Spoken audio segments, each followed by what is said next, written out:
Hello and welcome to Upstate New York. I'm Carson Cass, one of your hosts today, Ryan Blankenhorn, joining me for the first time this year, I think. Yeah. Ryan, what'd you eat for dinner tonight? I had some chicken and some French fries. It's a good combo. I mean, it's your basic combo. Yeah, I mean, nothing too crazy. Syracuse looking to make chicken and rice out of the Utes today. The 0-2 Orange go on and have to play the 0-1 Utah squad in Valorant tonight. Utah coming off of a 2-0 loss to the defending second placers. Ohio State, the Buckeyes did a good job. Those chestnut trees down in Ohio Valley are real tough to beat in Valorant. But the Orange coming off, of course, of an 0-2 loss where the final match score, putting both games together, was 26-7. And if you watch Match Point this weekend on the Boise State channel, I was a bit crucial. I was a bit critical of this team. I'd like to see them make a step forward, but obviously it's a new game to play. Very looking forward to this one. Excuse me, folks, as I think the Syracuse team has just got to get it on track tonight. Yeah, I mean, that's the thing, Carson. You know, obviously first time on the desk here for me this year, but last year I did a lot with the Valorant team. I was on desk a lot with them, and with you. Yeah, actually, it all comes to full circle here. But, you know, the last year they started to get their grips near the end, right? But it was, once again, a new team. This year, very similar issue, right? They have some new players coming in. They're trying to mesh well with some of those players, and it just hasn't really gone the way that they've particularly wanted. And because of that, we've obviously seen some mistakes. I mean, each one of these players mechanically are incredibly gifted, right? Each one of them can win their ones. Each one of them know how to play the gunplay. But when it comes to actually playing as a team, we've definitely seen some miscommunication, or sometimes you're seeing like the crosses are not really working the way they want to. Sometimes they double peek an angle, and it's just, we've seen a lot of mistakes that happen from new teams. And going up against this Utah team tonight, obviously both teams coming off losses from easily the powerhouses of Valorant here in the PEC, gonna have to see really where Syracuse stands, and this is gonna be a big one for Utah as well to sort of solidify them in the top 4 or not. It kind of looks like Syracuse's easiest game. They get Ohio State next week, which is no good fun for this Val team, who could really end up going 0-4 in their first 4 and still ending up 4-4 at the end of this whole, winter ordeal, as we are counting both spring and winter semesters as placing in Las Vegas. So it's going to be 16 games per team. Everybody gets a bye week. Utah coming off their program bye. It'll be interesting to see Valorant, one of their technically not better games, a bit better, very known for their Overwatch, very known for their Rocket League, but not as much for their Valorant team. Put up a good fight against Ohio State, though. We'll have to see right where this Orange team resides. The team of 3 seniors right now, led by Pretz, with 2 true freshmen, which has been a interesting problem. The 3 seniors work really well together. The 2 freshmen went to the same high school together and won a state championship together. They look great paired together. The problem is that when you slate all 5 together, it's like having 3 pieces of a hamburger and a hobo roll below it. It just ain't good. Why do you go with the hobo roll? I don't know. You like the hobo? You don't like hobo subs? I do. I just thought you were going with like a hot dog or something. I got lost, and I was thinking of deli meat and You're going to make me hungry, man. I already ate dinner. But, I mean, and yeah, that's the thing, right? A game like Valorant where a lot of times when you are splitting at the end of the day, you're still pinching in the same area. Look at games like Overwatch where 3-2 splits are very common, right? And so it's a little bit more difficult for, even though you have 2 players that are really good and really well meshed, you have 3 players that are really good and really well meshed. Together they don't, and it's because of the fact that 2 of them know how each other work, 3 of them know how those 3 work, but they don't know how to work together, and making that adaptation, making that switch is very difficult for a lot of these new teams. Overwatch last year had a very similar problem at the start of the year where they went, I think if I remember correctly, like 1-7 for the first semester, and then immediately turned it around going 7-1, right? So it's a very similar issue, and in no way is it bad for Syracuse right now, because they have a lot of time, have a lot of opportunity to get better. But like you mentioned, it does matter a little bit more because both of the spring and the fall semesters matter for the PEC at the end of the day. Yeah, he's talked a little bit about the Overwatch team, and earlier this week, so Syracuse searching for a program sweep over the Utah Utes, folks. The Lion is biting his tongue repeatedly for whatever reason. Looking for a program sweep. It was a 3-0 win for Rocket League on Monday, a decimation of the Utes. Yep. Syracuse Overwatch yesterday won 3-1 in a best-of-5 matchup in Overwatch, and looking for a bit more. But I think we should get into our PEC predictions elsewhere in the league. We have Valorant being played everywhere but Minnesota, who is on their program bye this week. And obviously, You've got an interesting game, Boise State versus Michigan State. It's one of the best rivalry weeks in the PEC. You know, Carson, that's going to be a game to watch and a game to definitely beat for sure. And I mean, if I had to put a prediction there, I mean, both these teams, like you said, very, very good. Probably, I mean, definitely last year, two of those best teams out in the league. And so it's going to be a close game. I figure it'll be a 3-game series anyways. I think, though, especially after seeing how Boise played last week, I think Boise is going to come out on top, probably, well, obviously 2-1, but I think it's going to be close. I think the most amount of rounds that are taken, I think we could easily see an overtime in one of those games. Yeah, I mean, talk about how good they were last year. Michigan State was just an animal in Valorant, unbeaten the entire year. But I think Sparty's time at the top is over. I didn't even have them placing in the top 3. I think they're going to get beaten 2-0 by Boise State today. That team is elite, plays so well together, and I just don't think they can hang. It's a really new team in Michigan State, and I don't think that that's going to stay the same way. I think they'll get 2-0'd this semester and have a really good chance of literally not dropping a game all next semester. It's almost all freshmen with one sophomore. So that Michigan State team this year may be a failure for them. They may not go anywhere with that team, but they will be around for a long time, and that Michigan State team is going to win something, whether it be a national championship, whether it be the PEC, at some point down the road. It's a really young squad, and you don't get that too often, as well as they've been. I mean, they're going to win in the PEC, but I just don't think this year's their year. Yeah, I mean, and that's totally right. You know, that's the thing with the PEC. That's the thing with a lot of schools in collegiate esports right now is you're now finally getting to that point where teams are being full freshman teams, right? They're fully recruited teams, and that means you have those 4 years to really define and polish and make that team good. And so Michigan State, this very well is that year for them, right? Having a full, fresh roster for them obviously means they're not going to start out very well, right? They never do, unless you pick up 5 players who have played together all throughout high school. You're not going to start off perfectly, right? Some players can adapt fast. Some players can make drastic changes, and we've seen that before in collegiate esports. Some teams, though, for the majority of the time, you're going to need to take that step, right? You're going to need to take that time, learn what you're good at, learn what you're not good at, mesh as a team, figure out that synergy, and then, you know, year 2, year 3, year 4, definitely, right? On that 4th year, you have those 5 players. They're really solidified. You start winning a lot of championships, and they're already nourishing the next group that's going to come in, and we're seeing that a lot in collegiate esports right now. Yeah, especially around here, we've got some development teams for the first time in program history, which has been, I guess, not even a full 2 years at this point, technically. That's the most exciting game this week. I think Ohio State's going to just 2-0 Nebraska, kind of wipe them out of the way. Nebraska looks good this year and just about everything. They've improved all around, added an Overwatch team, but I just don't think they can hang with Ohio State.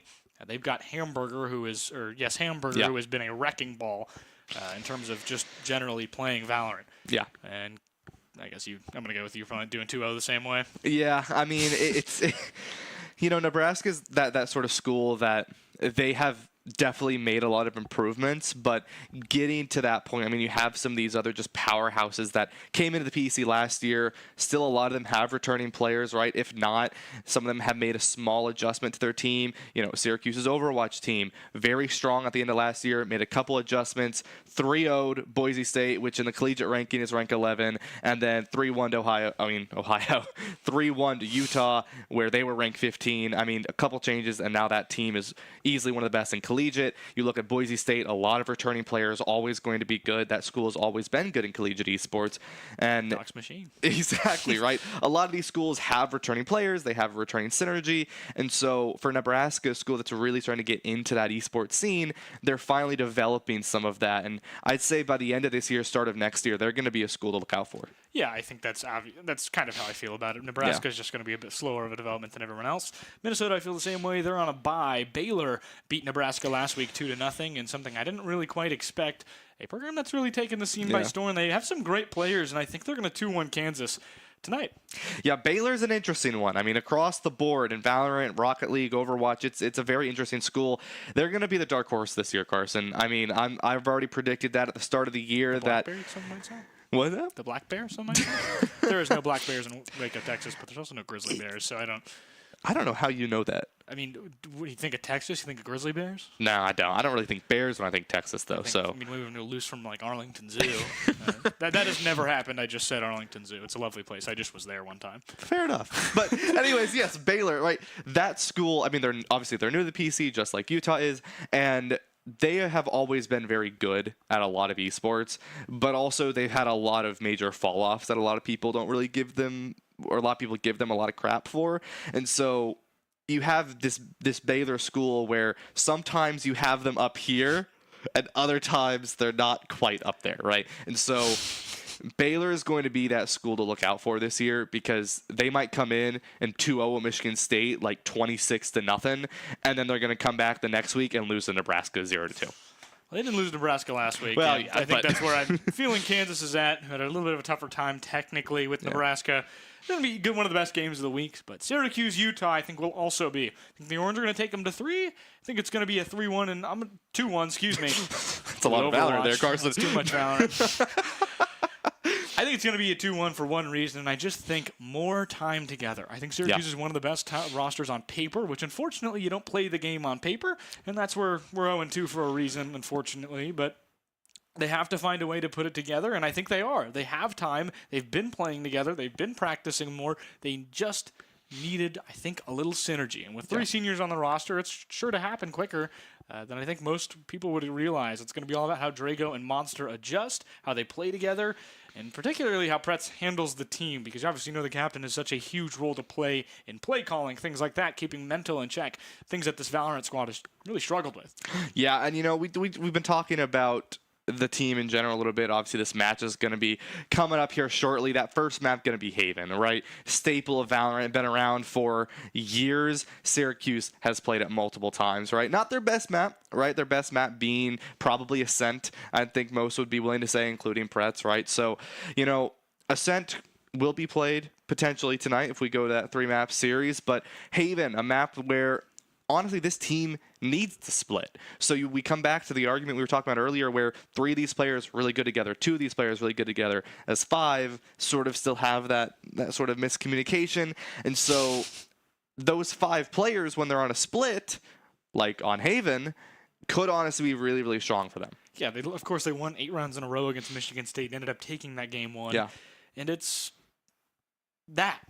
what you saw there. It's when they played well together, when they were fluid, when they were confident. When they lose that confidence, they turn into a team that can't beat anyone, and that's going to be the key tonight. I think it's just playing in yourself, knowing that you're good enough, because I don't think the squad knows that they're good enough when they are. Yeah. Deep down, they are. They have the talent. They're here for a reason. They're recruited for a reason, and they fail to see that sometimes, I think, in themselves, and that's a big piece of how you play the game. Confidence is something that really you need in everything, because if you're not confident about something, what's the point in trying? There you go. Life lessons from Carson Cass, everybody. Hope you enjoyed that one. Anything on a Wednesday night, I suppose. With Valorant ahead of us. It's going to be a long night, folks, but plenty of Valorant action. I'm very excited for that. Yeah. Syracuse is 0-2, I think, for the first time in program history in Valorant.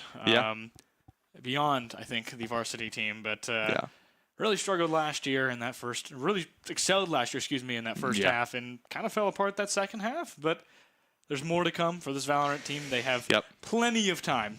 14-2 is still possible. Yeah, absolutely. They have a lot of time to really polish things out and make themselves a better team. But on the flip side, they got to do it fast. They have that time to get to a really, you have time to be positive. If you're aiming for a positive record going into the PEC, that's incredibly easy for you to do, right? Technically, you have another 4 weeks before you really even have to worry about that, right? As long as you win that first match at the end of this semester, you win everything else next semester, you'll be positive. You'll be fine, right? And at the end of the day, that's what most of these institutions want, is their minimum is, I want to have an even record. Obviously, not every school can do that, right? In Syracuse, one of those schools where you started off so strong and you were a really good team last year, you don't want to sort of fall back from that at all. You want to keep that strong, especially because, like you said, there are 3 seniors on this team. You want to make sure that your final year competing on this team is going to be a good one, right? And that's something that, now that I'm on the desk, I'm going to bring back the idea of mental momentum, right? Always back to the mental here. And all these players, like you said, recruited for a reason. They're very good for a reason. Mechanically, they're all very gifted players, right?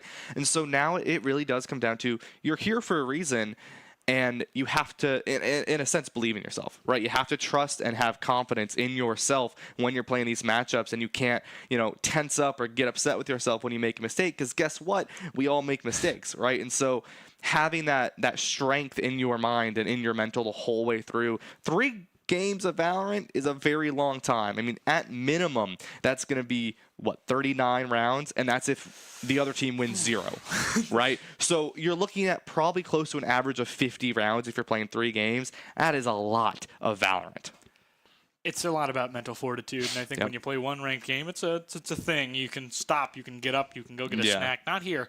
They're at the Shine Gaming and Esports Center, and there is a lovely food court, but there is not enough time. Also, it's too late.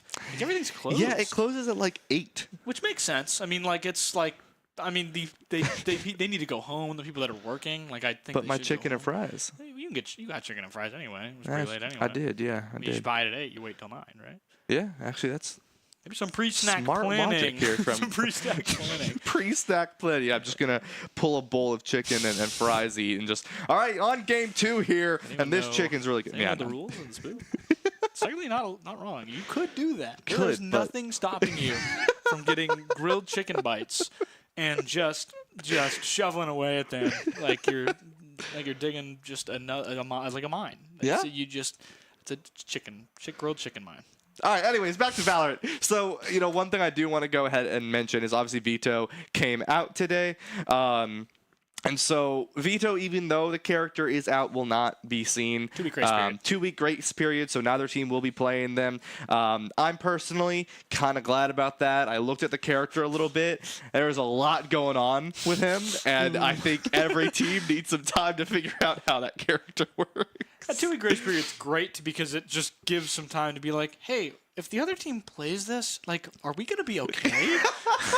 And that's a big part of it. Is it's just trying to figure out. I really like the concept. Yeah. It's trying to figure out what do you want to do with it. How do you get around it? Is it game breaking, and do we have to use Vito to win a game? It's a lot of fun. I like Vito a lot. I think the character concept is really unique. I think it hasn't really been seen too much in games like this. Yeah. There's not too many ability cancels because the fear of, what if it takes the fun out of the game for the others? Yeah. But we'll talk more about that and more Syracuse over Valorant action coming with you soon. We'll be right back. And coming up, Utah.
Welcome back to Upset New York. Still Carson Cass, still Ryan Blankenhorn. We've got some Valorant action for you, I guess, on deck now. Utah mentioned 0-1 versus the 0-2 Syracuse Orange here in the Power Esports Conference, a conference spanning the entire country now, really. We have two teams on the West, three teams on the West Coast, I guess Southwest kind of corner. Either way, more teams everywhere, more representation for this kind of country. For PEC, I almost said continent, but we do not. That is, we're still in America only. Not for long. For long. For long. PEC lore. I literally know nothing. I literally know nothing. Yeah, so, see, Carson knows something none of us know. Canada will be joining us next season. The national team. Yeah. The national esports team of Canada will be playing Valorant against Syracuse University next semester. I believe us. Yeah. In us. Okay. I believe us would be like, I believe that Canada's going to play. Like, truly, I believe that. I think that would just be St. Clair, no? That's a solid point. Anyways, yeah, Carson, right, with Valorant back up on deck here. Obviously, we mentioned a little briefly here, Haven going to be that first map. Syracuse going to be on the defensive side first. And so, because I like to always make things difficult here, Haven. What is Haven? One of the maps is known as. It's notorious for a certain something. The 9-3 curse. Oh, it's one of the couple maps, original maps in Valorant here, where the 9-3 curse became, well, a curse, Carson. And so on the defensive side, that's where you get those 9 rounds. So, obviously, people say don't let it get to your head, but I'm telling you right now, it's hard to play on a map like Haven or Ascent, and you get 9 rounds on defense, and in the back of your head you think, hang on a second, Yeah, the reason that is Haven has 3 points for those of you uninitiated into Valorant. Think of Counter-Strike, but you got 3 sites, A, B, and C, right in the middle. So it's an interesting defense where you kind of have to split 1-2-2, which is a big disadvantage because then you potentially have one guy who's got to now figure out how to get off site in time to deal with 5 rushing players or find a way to wait, get a pick or 2, and go down. The obvious ideal is hopefully your one pick can get 2. You leave your best player alone most times depending on how the other team is playing. And for Syracuse, I don't think they know who that is right now. Yeah, I mean, I'm just looking at some of the characters that we're seeing here. I mean, a lot of similarities here. Both have Cypher, the Sovas on either side. Both individuals have, or both teams, I should say, have the Omen. Both of them have a Duelist. Some changes there, right? A Jet, a Neon. And then the biggest change. Syracuse running the double Duelist composition. Utah with the Breach, that initiator. And so here's the thing with Breach. Always a character that you got to look out for. Right, Breach has always been in sort of the meta of Valorant in some way or another, has been a character that if you know how to use and you use them well can be very, very disruptive. And so Utah walking down the Breach instead of this double Duelist composition is something that Syracuse is going to have to be very, very aware of, especially sitting here on the defense. This Breach has the ability to really shut down anything that Syracuse chooses to do, especially if it's only a 1 or 2 man defense on any of these sites. And if Utah can take advantage of it, Syracuse will need to make some very fast adaptations. This really feels like a heavy attack, despite only 1 Duelist. Or really does feel like a heavy attack, and more, if anything, a retake comp.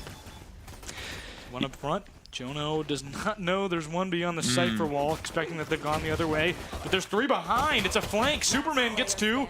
Coes FPS gets Pretz, and Drago gets a consolation, but it's a 4-on-1. Monster, the freshman left alone, as they plant on C. A very bad start and a very good flank through Garage. Yeah, I mean, watching Syracuse play there, it was... You see them run down C long, right? And it wasn't a particularly bad idea, right? Basically, best defense is a good offense, right? So they ran down, they got aggressive, and then they sat there. And when they sat there, obviously the Cypher cage was up. There was an Omen smoke there. The Cypher sitting on that right cubby. And Syracuse, I mean, they just sat there. They took a second. They didn't overheat, but no one was watching Garage, and the entirety of Utah walked through and came back around through C long, the exact place Syracuse just came from, and killed all of them. I mean, that's one of those things that you have to be careful of if you're Syracuse, because someone should have been watching that. Yeah, it's an interesting thing. I mean, the misplays have been all big for the Orange, and aggression is one thing that they've not had a lot of, so it's very clearly a different idea here on defense. Try and catch them, but they don't expect you, and that's when you play offense on them. They hear shots now from this other side. They're going to turn around here. There's 2 in that blanket below as Coast gets 1, but Jono going to trade there. Neon has themselves a pick. They know A is free now. They're going to go on A and plant. Now it's up to Syracuse with only pistols to retake. Yeah, I mean, it was a good trade there, but Spike is down, and now Syracuse on, in a sense, the attacking side here, having to go for the post-plant play, and they're going to go for a flash. Might be able to find one here. It does look like they are going to be able to, but here comes the breach for the defense. Yeah, it's a really good retake defense and retake offense hero. I guess agent, excuse me. Breach is very good on the other end. Everybody will come through A lobby other than Drago. Drago goes down in that CT side. Aston gets 1, 2. Jono gets 3, but Aston gets their 3. It's a hat trick for the Utah Utes. 2-0 already, and a bad start for the Orange, who were really good in these opening rounds the first 2 games. Yeah, I mean, here's what I'll say. I don't mind how Syracuse is playing. I think it can be a very powerful, very strong play style. But my concern here is this is 2 rounds in a row that you have run forward. And 2 rounds in a row, you have given free space to Utah. They've walked on site or they've fully flanked you and have fully turned the game around and made you the attacking side when Haven, much more of a defense sort of sided map in some cases, you've kind of given it to them for free, and I don't really like how Syracuse is playing here because they've given so much to Utah for free. Yeah, and speaking of that, B completely uncontested. Drago going to get 1 though, and that was kind of the idea of the Syracuse defense is they're happy retaking B. It's a tough site to defend on if you are a planting team, and it's going to be interesting to see what they're going to do. Aggression here as Omen gets 1 while blind. Monster, but Drago gets 2 in the process. Drago has the ace opportunity here. Drago has 4, 1 remaining. Flanking up that backside. Drago trying to find them, wants that ace real bad. On the other end, they find CoSFPS, and oh my goodness, clotheslined. Pretz and Drago go down. They're defusing. 2 remain, trying to stall. Headshot there with the classic. They get the last. Stomp gets CoSFPS. I was a little scary there at first. I mean, that 2-piece coming out from Utah, obviously, you clench up a little bit. You get a little scared there for a second. But luckily, Syracuse bringing themselves back into that one. Obviously, having that money back in their favor, going to be able to buy for the majority of their Utah having the money, going to be able to buy for the majority of their players here. Syracuse, though, going to be back on this thriftier buy. Stomp still has that op. I'm glad Syracuse isn't being as aggressive anymore, though. I don't mind the play style, but it's definitely something that you have to be aware of if you're going to try and invest into. Here comes the aggression once again. And Stomp going to peek down B long, but nobody there as Aston gets Jono through the smoke. That is a confusing move from Jono to move through the smoke. I think was backing up out of it and kind of got stuck between a rock and a hard place, being breached. Neural Thief from Cypher has got the location of 1. Superman goes down. There's 4 in the smoke. They get 1 with the headshot as Pretz moves on accident and the bullet goes wide into Aston's skull. D11 planting now for the Utah Utes. It's a 3-on-3 retake and a full mirror match as CoSFPS makes sure that isn't true. 1 more on the left side and a lack of callouts there leads to Syracuse going down 1, 2, 3. Drago the final 1 for the Orange and 3-1 Utah. Yeah, Utah, I mean, they're doing a really good job here sort of taking advantage of really the split that Syracuse isn't particularly taking, right? Syracuse, they're really hard stacking on some of these sites, and we've seen that the past 4 rounds. We are going to see finally they're going to change it up, right? Couple members looking over here onto A and splitting the Cypher between that B and C, and then Omen over here on C side. So definitely going to be more on this split. This is going to be better for Syracuse, but once again, B fully uncontested, fully unaware. I believe Syracuse might try to get aggressive over here on this A site again, but there's a full rush on C. Yeah, I mean, that's just another rough section. C going to be absolutely attacked. Here comes 2 ults.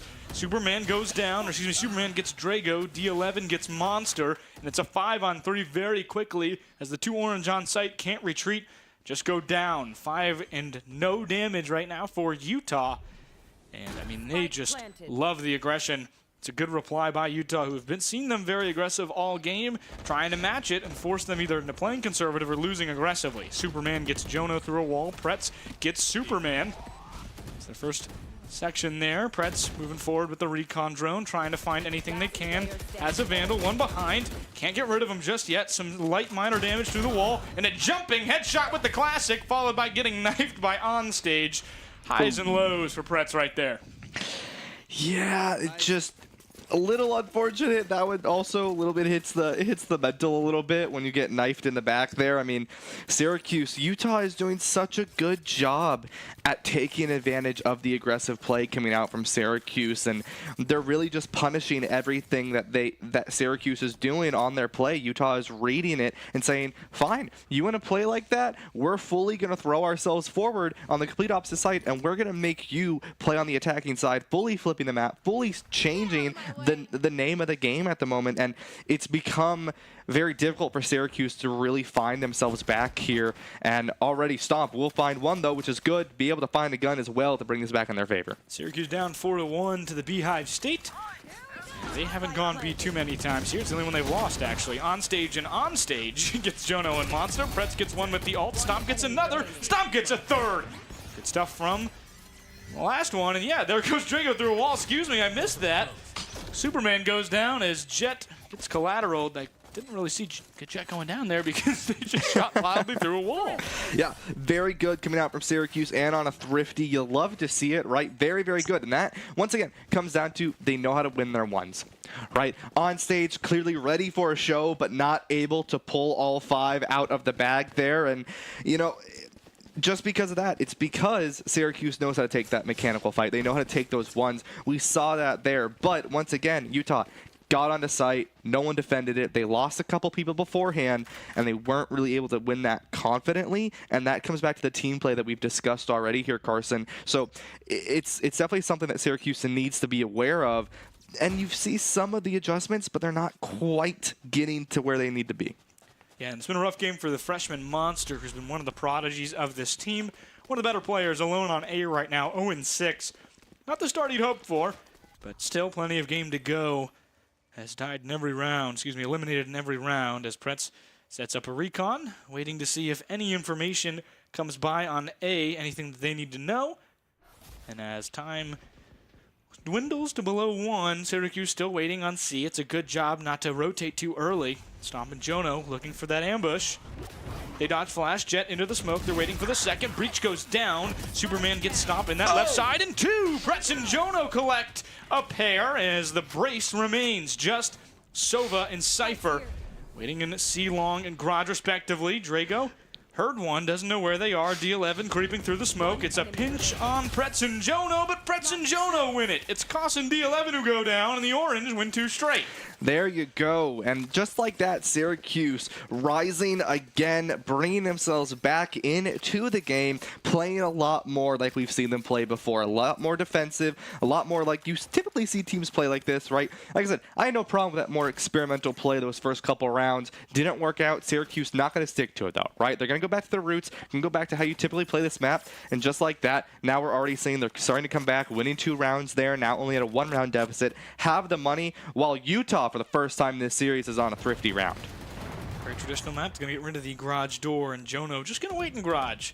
See if they can get a sneaky pick there, but it's going to be B for the Beehive State as they swarm towards that site. Pretz nails Superman up top. That's a good pick for the Orange, and that's what you're hoping for on B. Try and get a man advantage. Stomp gets one. Monster gets another. It's Koss and Onstage who go down. Utah doing a great job. D11 gets Stomp. Disadvantage now a little bit for the Orange. It's 4-on-2, but a tough sight. They push up together. Aston gets punished by Pretz, who goes down. Pretz loses that Sova trade. It's a 3-on-1. Jono moving forward is waiting on site. Nobody has Spike down. Jono doesn't know where they are because Spike isn't down. Does Sova know there's one in there? They're creeping around. Feels like Scooby-Doo. Yeah, the Sova going to walk over to what looks like C, checking every corner here. The only site that isn't contested is C. Obviously, Spike begins to go down, and now they're going to start to rotate over here. Drago already ready with the blind and going to be ready to have the team push in at the same time here. Great Neuralink comes out from Monster, though. Just Sova, so they're going to push together. Jono moving forward, and that's a rough time there, but Jono, D11 misses nearly every shot there. Only lands one on Jono, and oof. Woof. Clothesline, D11 goes down. And the Orange have balled Cypher and 4-4. Yep, and just like that, Syracuse brings himself back to an even playing field, has the money, has the momentum, and has it back in their favor. Not really as much, you know, just pure chaos as it was in the first couple rounds there, and now it's a little bit more what we typically see, like I was saying, from Syracuse, and I like this play a lot better. I mean, we even saw a really, really good play coming out between Monster and Pretz, where Monster kited back, threw out that cage, got a member of Utah to walk through the cage, and Pretz fully saw that bait, was able to get the kill, and just like that, Syracuse is able to fully turn that around, turn that momentum around, and bring it back in their favor. This is the Syracuse that we know has it in them, and now they just need to keep it going the rest of these series. Absolutely. Tied 4-4. Stomp gets another pick, and that's what you're just kind of hoping for. That aggression, you want it to pay off, but you want it to be tame in a way that you understand that it's not going to punish them too much. It's an absolute rush on A. Jono and Stomp get 2 more, and it's already a 5-on-2 for the Orange, who have just destroyed this Utah offense. Now stuck, they have control of site, but they also have 5 Orange to deal with. Omen and Cypher waiting the other way. Now they know the plant on stage. Gets nailed, flashed, has the opportunity for 4, but Pretz gonna steal the IV. Jono gonna defuse, and it's going to be a Syracuse lead for the first time since Michigan State Game 1. Game 2, sorry. One thing to keep in mind here, Carson, as well, right? Flawless coming out from Syracuse, right? Not a member falling down on that round. That's gotta feel good, right? I mean, 10-6 coming out from Pretz right now. Just beautiful coming out from him. Stomp holding that up again. 4,800 credits as well. So having the money advantage to go in as well going forward. But you look at Utah forcing the buy here. Talk about a force. Fully forced. I mean, even Cost FPS over here doesn't even have a shield. 3 players, no credits, so no. Syracuse have that money momentum as well as the mental momentum. That's something we talk about in these, I guess, bomb defusal games. Money always an aspect, and it's a very fun one. I really like the economy in Valorant and Counter-Strike, of course, the 2 main games in the genre. A good pick by Monster. Superman gets the jump but misses the shots. And Monster get the first pick there. Syracuse have first blood. Oh! First 2 bloods for 3 rounds in a row now. Spike goes down. There's 3 to defend. Syracuse yet to lose a player. Only damage on the Omen Drago. Up top, Drago gonna teleport behind site. Here comes the Yoru. Coming on site, gets 1. 2 more left, trying to find a way through. Everybody jumping in. Stomp gets 1, Jono gets 1, Jono gets 2. And Stomp will defuse. 6-4 for the Orange. And that's what they're hoping for. Just aggressive retakes that work. And you need to play together, and they finally are playing together. They're not playing scared. They don't feel like they're playing Michigan State and Boise State anymore, where I genuinely believe this team is terrified for some of those moments. It's a rough thing because you're expecting to get beat because they are a team that can beat you, and in your head you think that, and the mental is so big. You have to go out there every single day and say you can beat that other team. You can beat anyone at any moment, and that is the mentality the Orange have right now. Yeah, I mean, we take a look at some of these replays here, Carson. I mean, it shows that Syracuse, right, they have that mechanical skill, and it just came down to really feeling out how they wanted to play the rest of their game, and then they know how to take these ones. We've seen it so many times before, and, you know, kind of just taking that time, taking that second to sort of reset and figure out what they want to do. And that's what we've seen from Syracuse here. They've already forced that timeout coming out from Utah so early on in this series, right? 6-4, so maybe not as early as I should say, but, you know, forcing out that timeout from Utah because they've won. I believe that's their 4th round in a row that they have won. Very, very beautiful Stomp, beautiful kills as well. I mean, these players, they get that 1 pick and they're patient. They just need to be perfect in some aspects of the game, and gunplay is one of those where you just have to beat the other team. It'll be even more crucial in about 2 weeks when Vito is played on every single game and every single map and every single round. But in fairness, Vito is a super fun concept. I really like it. I talked about it earlier. Yeah. I think it's going to be nerfed in the next week. Yeah, I mean, you know, we'll see, though.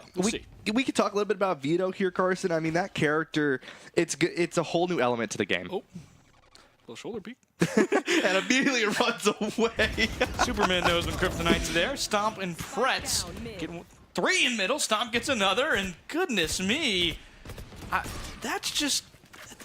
Utah is not winning gunfights because they can't hit their shots, it feels like. D11 and Superman, they've got an ambush. And Stomp gets 4, 2 and a flawless at the end. Goodness gracious, the Orange are hot.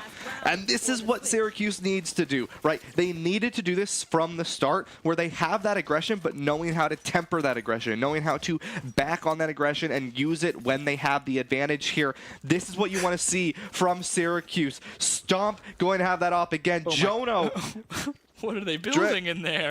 They've got all the money they want to spend here. I mean, Utah obviously forced to buy out with everything that they can on this final round. They've been so far behind in momentum because they've lost 5 rounds in a row here. Stomp gonna start aggressive, doesn't quite find the shot, needs to back up here.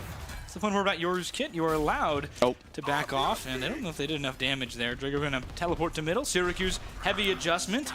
As they left, the reason the teleport was there, by the way, for the Omen, they had the op. They traded it out for a Vandal they were also able to buy because of that economy win. Stomp gonna back off, grab a Vandal. They put down towards A side. It's a good strategy from the Orange to put down guns that you want. They know where a few are now. Pretz saw Superman. They're gonna go for wallbangs here with the Omen. Stomp takes on the Sova ult, gets one in the process, but goes down. Monster going to push that other way, trying to find the way through Garage. Orange pushing forward, being aggressive and confident. That's what you like to see. Pretz goes down, but Drago gets one more. Omen goes down as Monster trying to get the last Jono, but they can't get the tie. And Attackers will win that one. 7-5. Orange lose the final duel there. Excuse me. Yeah, I mean, Syracuse, they had it for a second there. Monster spent a little bit too much time watching the flanking Garage, not really enough time pushing forward with the rest of the team. Jono and Pretz pushed forward from the backside of C, and you saw Monster sort of just sitting there in Garage, not really finding any sort of value on that flank. And because they didn't pinch, that's what it comes down to, right? A little bit of that synergy that we've talked about, where sometimes these players just aren't quite meshed together. If Monster pushes in there, they have a beautiful pinch. They probably find more of those kills, and you don't lose a member early on. But Syracuse, not to worry here, starting off 7-5, going into the attacking side here. This is when they can get aggressive.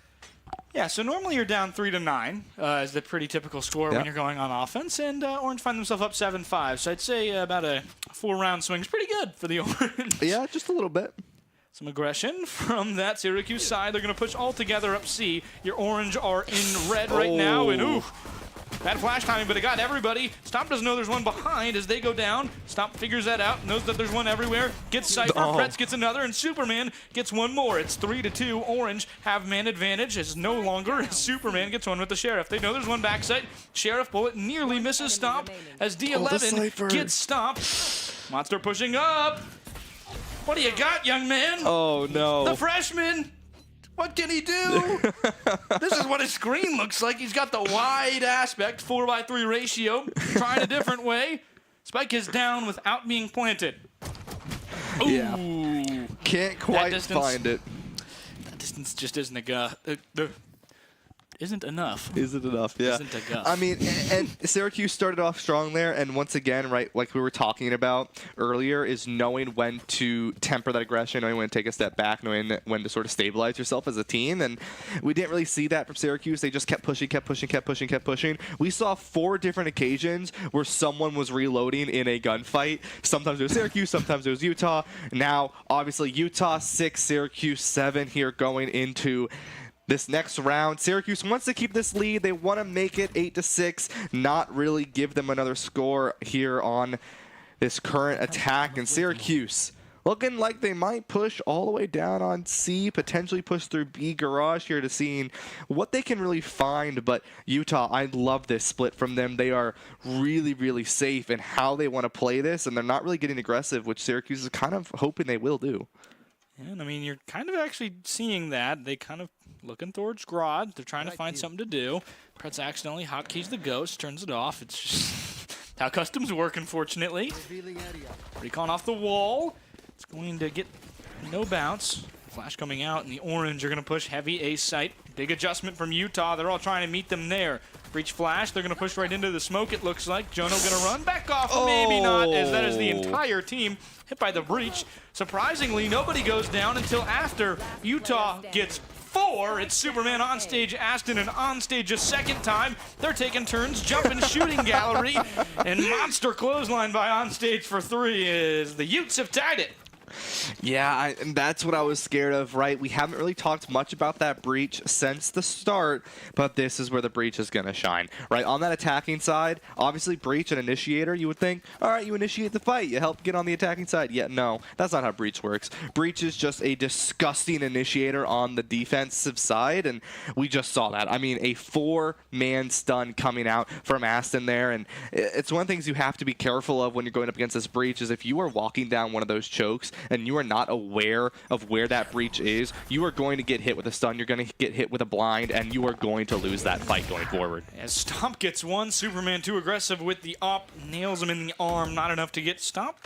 But as everyone knows, Haven's a defensive-sided map, of course. That's the way it looks. That's not true, but Syracuse struggling early on the offense, but it's pistol round. They'll get their act together.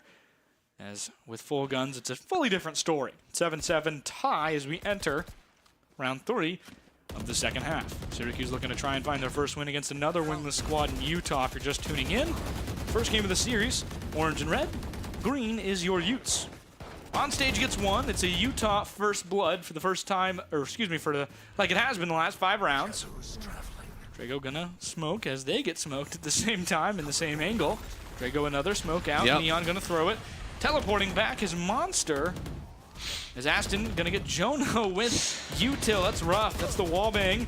As on stage barely around, trying to find just one more.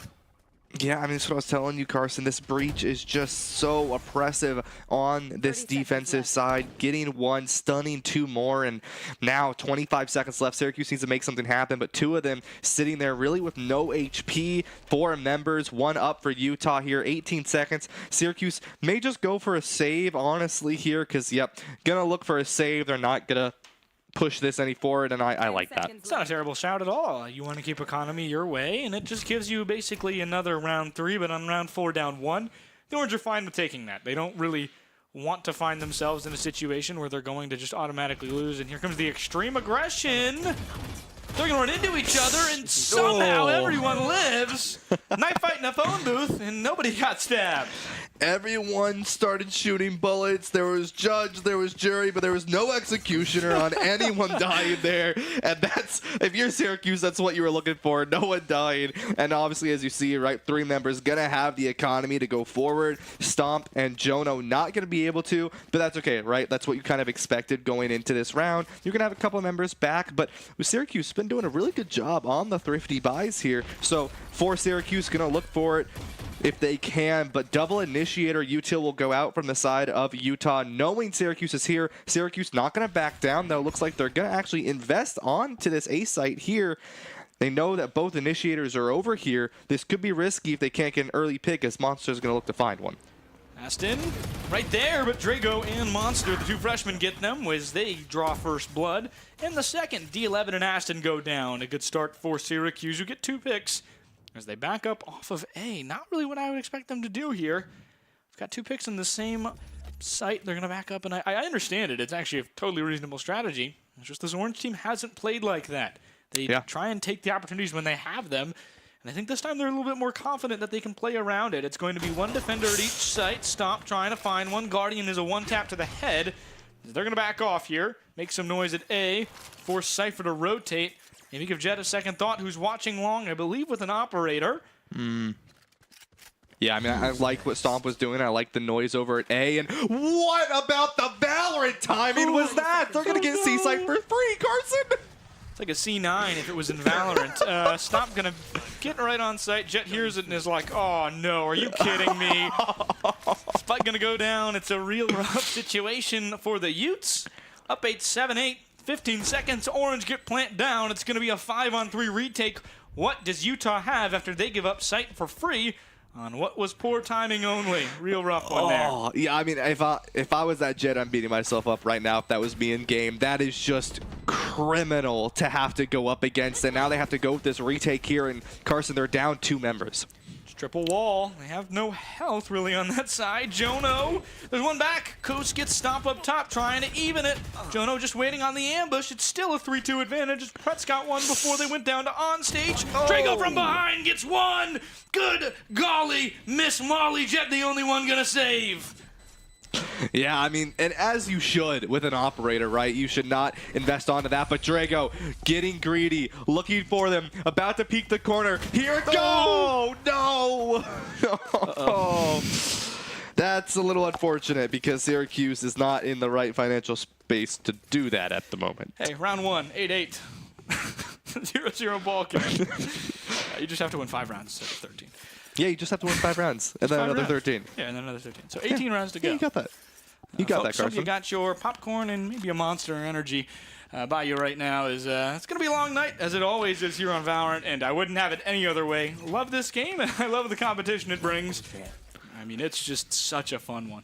Yeah, and I will say I really liked what Syracuse did earlier, right, where they made a lot of noise over on A site, and then they basically fully stopped. They were watching the flank if anyone got aggressive from the side of Utah to circle out through their spawn, and they watched that. They got a free sight, like we saw that Jet, just unlucky timing.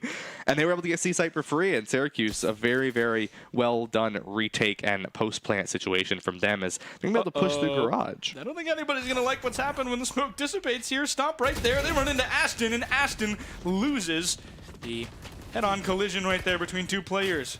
Moving forward with that hologram is the Orange. They're going to get 1, get 2. It's a 5-on-2 real quick. In the Orange, it's a great take of C. They're going to plant.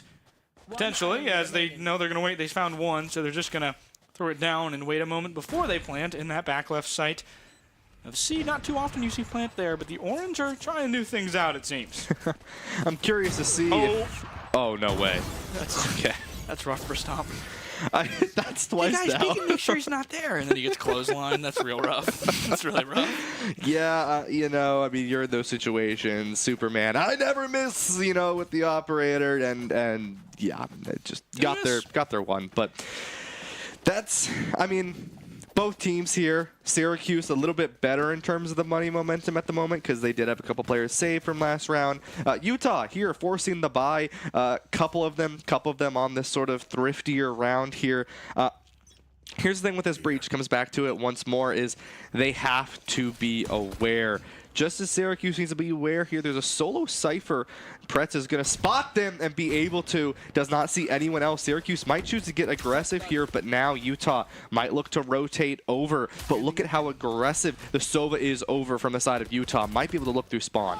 Yeah, Sova's definition of got nothing to lose, but here comes the ult from Pretz. Hits him once, has them through the wall. It's going to do a good deal of damage for Stomp, who's pushing real aggressively. They know where that is through the Sova ult. Superman gets Jono, Drago gets 1, but Superman gets another. Onstage gets 1 more, but Superman is rolling right now. Monster in the back end has Garage, the only hope for this Orange squad here, up 9-8.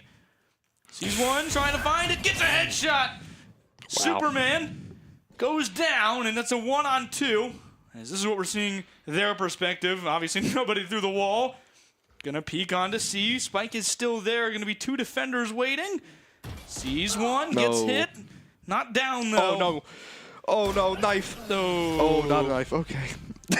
I was watching. Did you see that? I was watching the Sova on the mini map. Oh, you've got stream had a, you have a different perspective. Oh no, I could see the Sova walk up from behind, and I was like, oh, please don't knife him. Timeout gonna come out here though from Syracuse, and you know I don't mind this, right? You had a couple rounds to your favor, you lose that one. Take a second, take a breath, right? 9-9 here, very, very even game from both these teams. And here's one thing that I really want to mention, and I've got to give a lot of credit to Syracuse here for, is the adaptation that they've had. I mean, we take a look at some of these replays. Each play, each time there are kills here is very different and very unique to the play style from Syracuse, and that's because Utah has forced them to change, right? Every time that Utah sort of gets on this sort of winning streak or starts to bring the momentum back in their favor, it's because they've adapted to how Syracuse has played, and now Syracuse is making those adaptations and making those changes as they need to actually find themselves back into the game here. And I mean, if you're Syracuse, right, maybe now you start looking at that aggression again, right? We've seen that you you're willing to be cautious, you're willing to go forward and back up a little bit, and now maybe it's time for you to be aggressive again, right? Really push that pressure through garage or through that A site and find that value you can, because we've seen a lot of times they're pushing on C. We haven't really seen much attack on B or A site from either, really from Syracuse at all when they are planting the spike, and I think they could benefit a lot, especially with how they set up for post-plant over on A site if they choose to rush down that site. Yeah, it's been a lot more of a team effort in the midfield for the Orange, and that's one of those things that I think would contribute to what you're saying here, is that aggression can pay off, but you have to be smart about it. And the Orange are pushing forward here as Utah tries and clears mid. As Spike is down, though, right there, and I think Jet may have just seen it. As Superman gets Drago, and there's nobody there who can grab the spike. I think they're just going to grab the spike and forget about that. Yes, they will. Jet did not see it. Right side, Aston gets a little shoulder peek in. And going to force stomp backwards. They're just going to throw it away. As Yoru has decided that maybe that's not the best for them. Oh my goodness, Utah's aggression is off the charts. Yeah. There's the three Musketeers heading down A long into lobby. And they're on a crash course for Jono and Pretz. Yeah, I mean, this is what I was talking about here, Carson, is I wanted to see a little bit more aggression from Syracuse, because when they sit around and do this, you have players like Superman who walk in and kill 3. Yeah, it's a rough go. Had that initial peek, and Spike is now down in Garden. Superman gets a fourth, has the opportunity for the ace. No, D11 just going to end the round. Respect there. Keep the flawless intact, and Utah. That's a round for the Orange. That's one you don't want to think about too often, but now they're on a Thrifty. Yeah, and I mean, they've been doing good on the Thrifties. You can't deny their success on the Thrifties here, Carson, but like I was saying, I want to see the aggression again, right? They have good caution plays. We've seen they have good aggression plays. I think now you got to switch it up again, because right now we just watched you play really, really passive. You start getting aggressive over on A, and then you had one sign of sort of... in a sense, your bully came out and you chose to hide instead of confront them, and you fully kept backing and backing and backing and got yourself stuck in a locker, and Superman came forward and killed 3. Yeah, I mean, that's a good description. Utah did just shove the Orange into a locker. They go on that flank end, waiting for someone to come out of garage. I like this. Oh, Monster gets spiked down before the ult as Superman gets another 5 straight kills for Superman on this life. 6 straight kills. One more on stage, and Aston get more. No. The Orange topple shoved into a locker like we mentioned. Last round happens again, and 11-9 Utah up. I'm telling you, Carson, Syracuse needs to go over to the A site. The C site, they were struggling with a post player. B site, they get aggressive, but because of how Utah is playing on those splits, they really have no way to really stabilize themselves on B. On A site, they have the ability to play it. They have the post plant there. Another timeout going to come out from Syracuse, only 2 rounds after their previous one. This is, I'm telling you, Carson, I want to see that A site attack, because here's the thing with Syracuse. They can be aggressive, right? And they also know how to play cautious. And you have players who can watch that flank really, really well. And you also have players who can play the flank angle really, really well. And I think you need to take advantage of that. On B site, you're not going to have that opportunity. On C, you can walk through garage on that flank. Everyone else sort of walking down C long, right? Especially if you're able to get one of those situations where you catch them off guard, right? Really, really good. And I like how Syracuse has been playing over on C, but it just hasn't been working. Utah clearly knows how to play that site really, really well. You haven't tried A yet, and you can do almost the same thing you're doing on C over on A because of Link and because of Long, right? And I haven't seen that from Syracuse yet, and I think that's where they need to go. And if they try the C side again, it's really a toss-up on whether or not they're going to be able to find that win, simply because Utah has played it so well in the past few rounds. Yeah, I mean, look, Ryan, you're right, and this is match point. Yeah. I mean, they won't have the money to buy fully if they don't win this round. Yeah, they're forcing to buy. They have to force here because it makes more sense. You don't want to go down in Thrifty here than go down 9-12 and just give them a round. But we'll see what they can do. Drago going to go full buy, because if you lose, no credits left. See what they do. Drago up top. It's going to be expecting the aggression. They're not able to get one. That's rough for Monster, who gets stuck in a rough situation.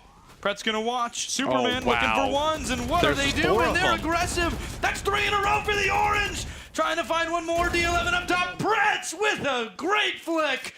And it's only Cypher. They're just going to charge to its point. Cypher going to go play offense now. Utah got very, very aggressive and got significantly punished for it. I mean, here's the thing. Syracuse, they may have played that a little passive here, but here's the problem. They will punish you if you do things like that. In Utah, they got greedy. They got really, really greedy, and they were able to run down and just basically got shot all the way through, and they weren't able to come through the fight. But now Utah, one player remaining. It's a 1-on-3, 3 ultimates for Syracuse. It's sort of having the ability to fight this one back. You do not want to give this Cypher the ones. That is the one thing you don't do. I like this cross. Oh, you know where it is? Maybe through the box? Oh, no, now it's a one-on-one. Yeah, Pretz. Pretz does a good job there swinging with the teammate, and one goes down. Pretz makes sure they don't look the other way for too long. 10-11, the Orange have a round, and yeah, boy, that was really a frightening one. Here's the thing here, Carson. Look at that money. So many members on Syracuse died there, and Stomp are not going to be able to full buy here, and you're not going to see it come out for Monster either, right? Jono going to be on a half as well. Drago not going to be able to buy the full shields. I mean, this is just... It's hard for Syracuse to find that back. They do have ultimates, as both teams have almost everything. Look, I wouldn't be surprised if Syracuse uses all 5 here. Jet has knives, going to use them, bought a judge. Going to have 6K to their name. No matter what, after this round's over. Not match point yet, so the Orange know that they can lose this round, and that's why they are forcing. Yep. If they win this round, they go down to match point, and they can buy. If they lose this round... Oh, that's serious. If they win this round, they'll tie it, and then they'll have full money to buy and be in kind of a 0-0 situation where it's 1-2. With Jono waiting, they're hoping for aggression, but Utah learned their lesson after getting mowed down in lobby last time. I really want to see Stomp walk out on the Yoru here. I think it'll be very beneficial for Syracuse to use that for intel and just walk it down on site. Pretz can then find some really good value on the Sova here. I think that's what Syracuse needs to do, and there we go. We're seeing the Yoru go for the ult, jumps on in, is trying to get them every value that they can here, but oh no, from behind! Superman just walks down long, and there's no time. They're waiting for Yoru to tell them who's there, but Yoru never saw Jet. Oh no. Location revealed. Monster trying to get anything. No. Stuck. Goes down to the force swing, and it's up to Jono to prevent match point. Whoa. Jono heard something behind, which makes sense because Superman was behind, and it's 2 kills for Superman. It makes it 12-10, and the Orange have to win this one. On a Thrifty. On a Thrifty. And get themselves back to regular buy and then try and force overtime, but 1 round at a time, folks.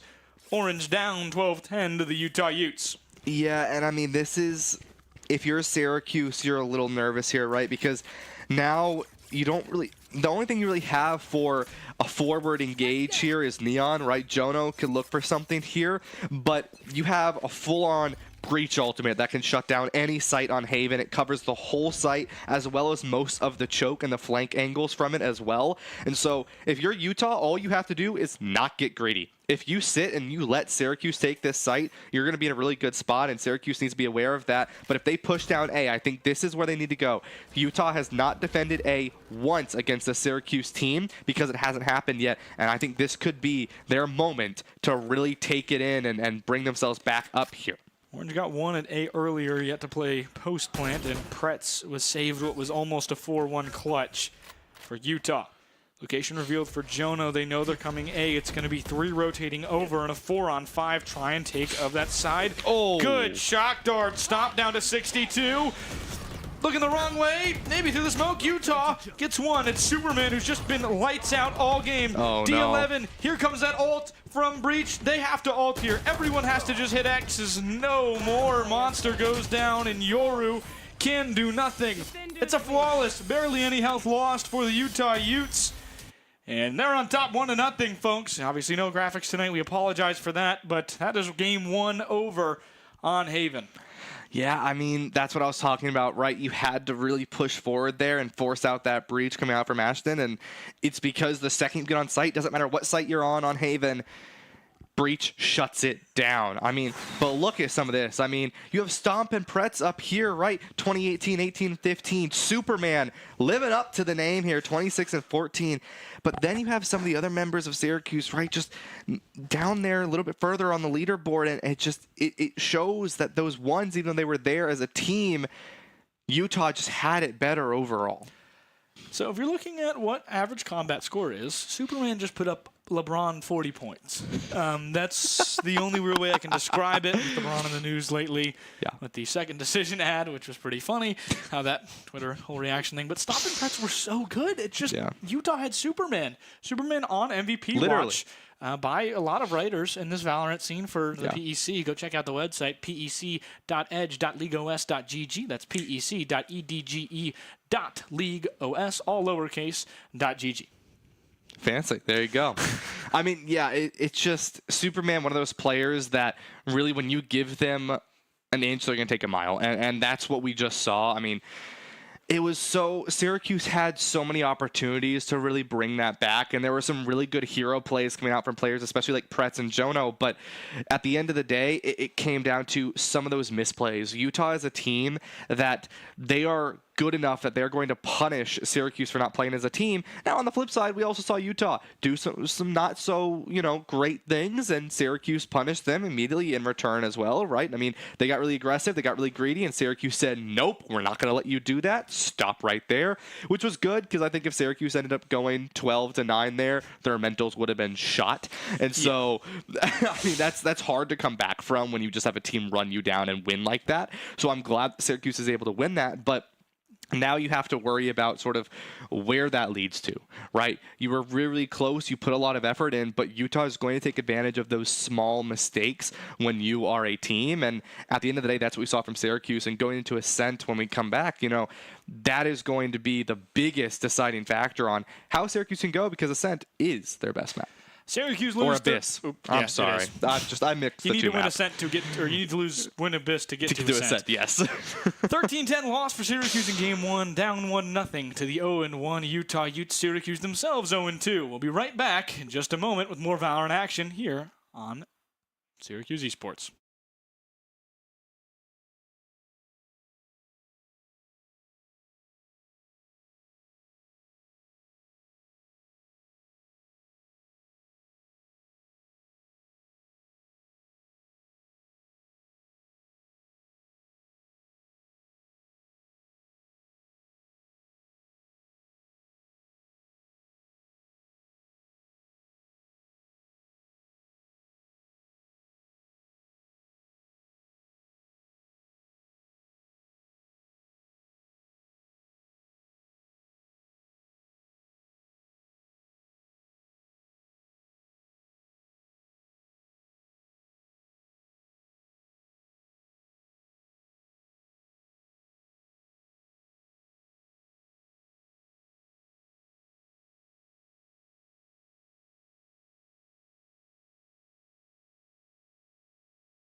Hello and welcome back to Upstate New York. I'm Carson Cass, still Ryan Blankenhorn.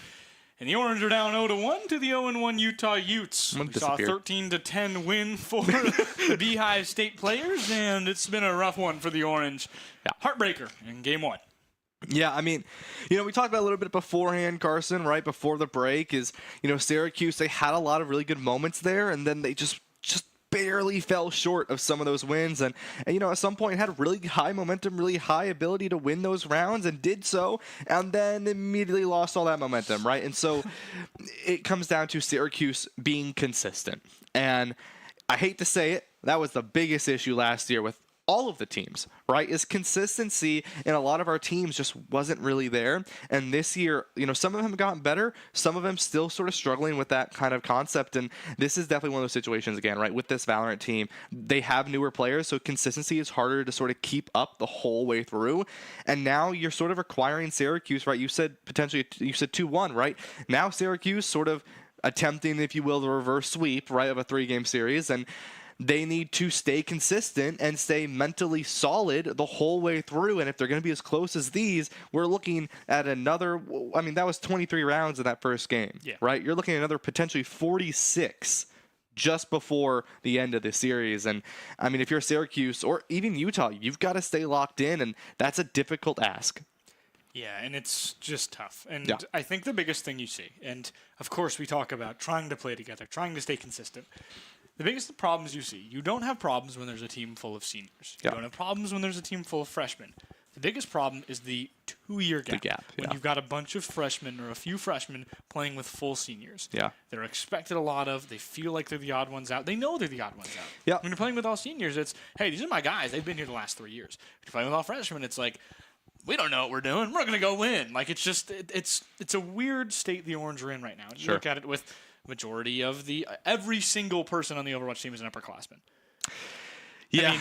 Every single person on the Rocket League team has played together prior to coming here. Yep. They made a good effort over the summer to play together and make a team before the team was really assembled here on campus. Yeah. Gababy's still there. It's less players. It's a sophomore and 2 freshmen. And obviously, then you talk about the Smash team, who it's kind of less about teamwork and more about how well you can do, but they raise each other up. They're a great team. They're one of the best teams, like, in terms of actually being together all the time because they're really good friends, and that's what you want to see. And this Valorant team has not shown that they can play together that way. Yeah. They have not shown the consistency you need to win, and it's hard. They have to find a way to put themselves back together. They feel like a broken team right now, and I'm going to sound like a broken record until this team can put themselves back on track. Yeah, and that really is what it comes down to. And for Syracuse now going into Abyss, not Ascent, Abyss. I always do that. That's always the 2 maps I mess up, and I don't really know why, because they are nowhere similar, like, at all, in no way possible. They're phonetically similar, technically. Phonetically, but in no other way.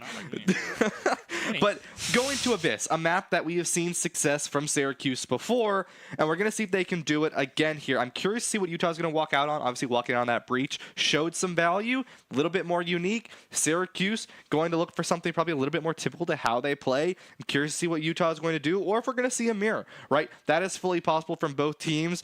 They're beginning to hover here, and when we see some of these hovers, we're going to see the Vice on both sides, Chamber on both sides, Jet on both sides, right?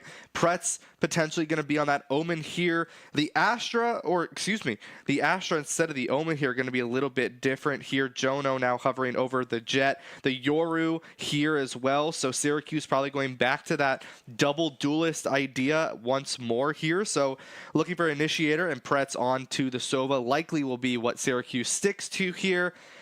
And Utah, a little bit more of a difference. Once again, not sticking to that double duelist, and instead going to stick to the double sentinel with the Chamber and the Vice. Both these sentinels we've discussed before, right? Especially Chamber, not really a solo sentinel.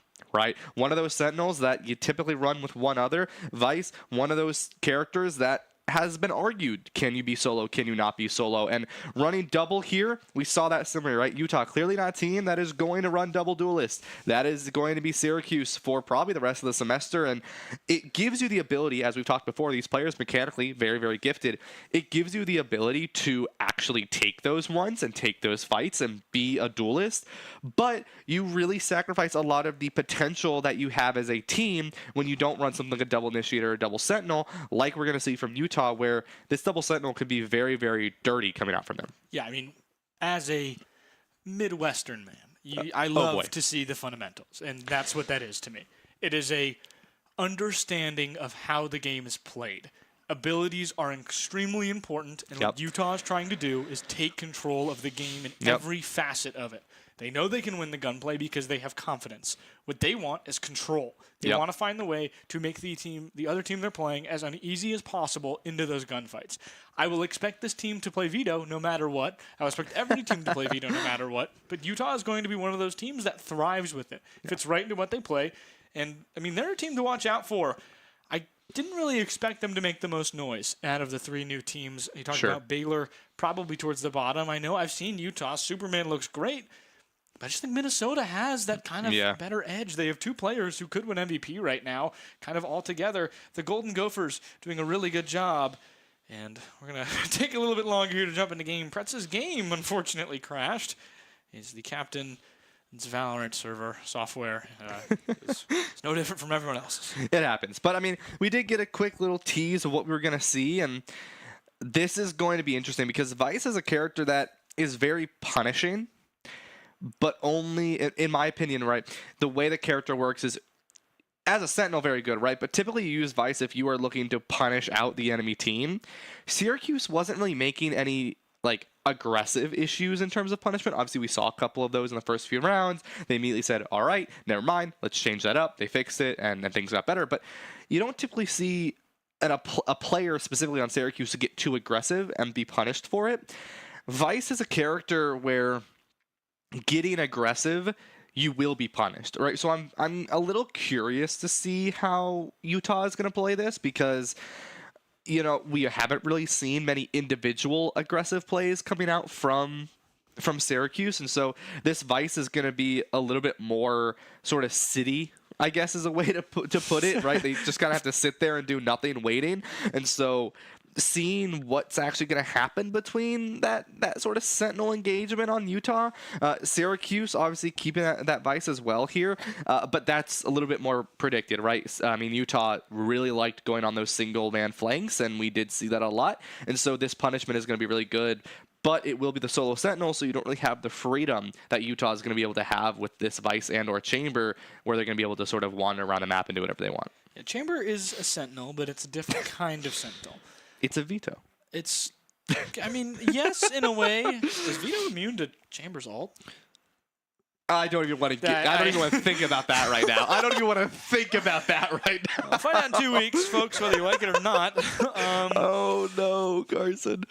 It's a bit of a different set. You don't have as much control as you do with Vise. Vise obviously has that deployable wall, which can trap enemies, especially in Abyss. It's a very good ability around here. Obviously has that Arc Rose. That's a great flash. Has that Razor Wire as well, which is a 20% slow and does damage as you move around in it. Yep. It forces you to stay in place. It makes the game just a living nightmare for you if you get it wrong. It's tough. There's no real way to figure out where Vice's abilities are. They're invisible, and you have a split second to deal with them before they trigger. Yep.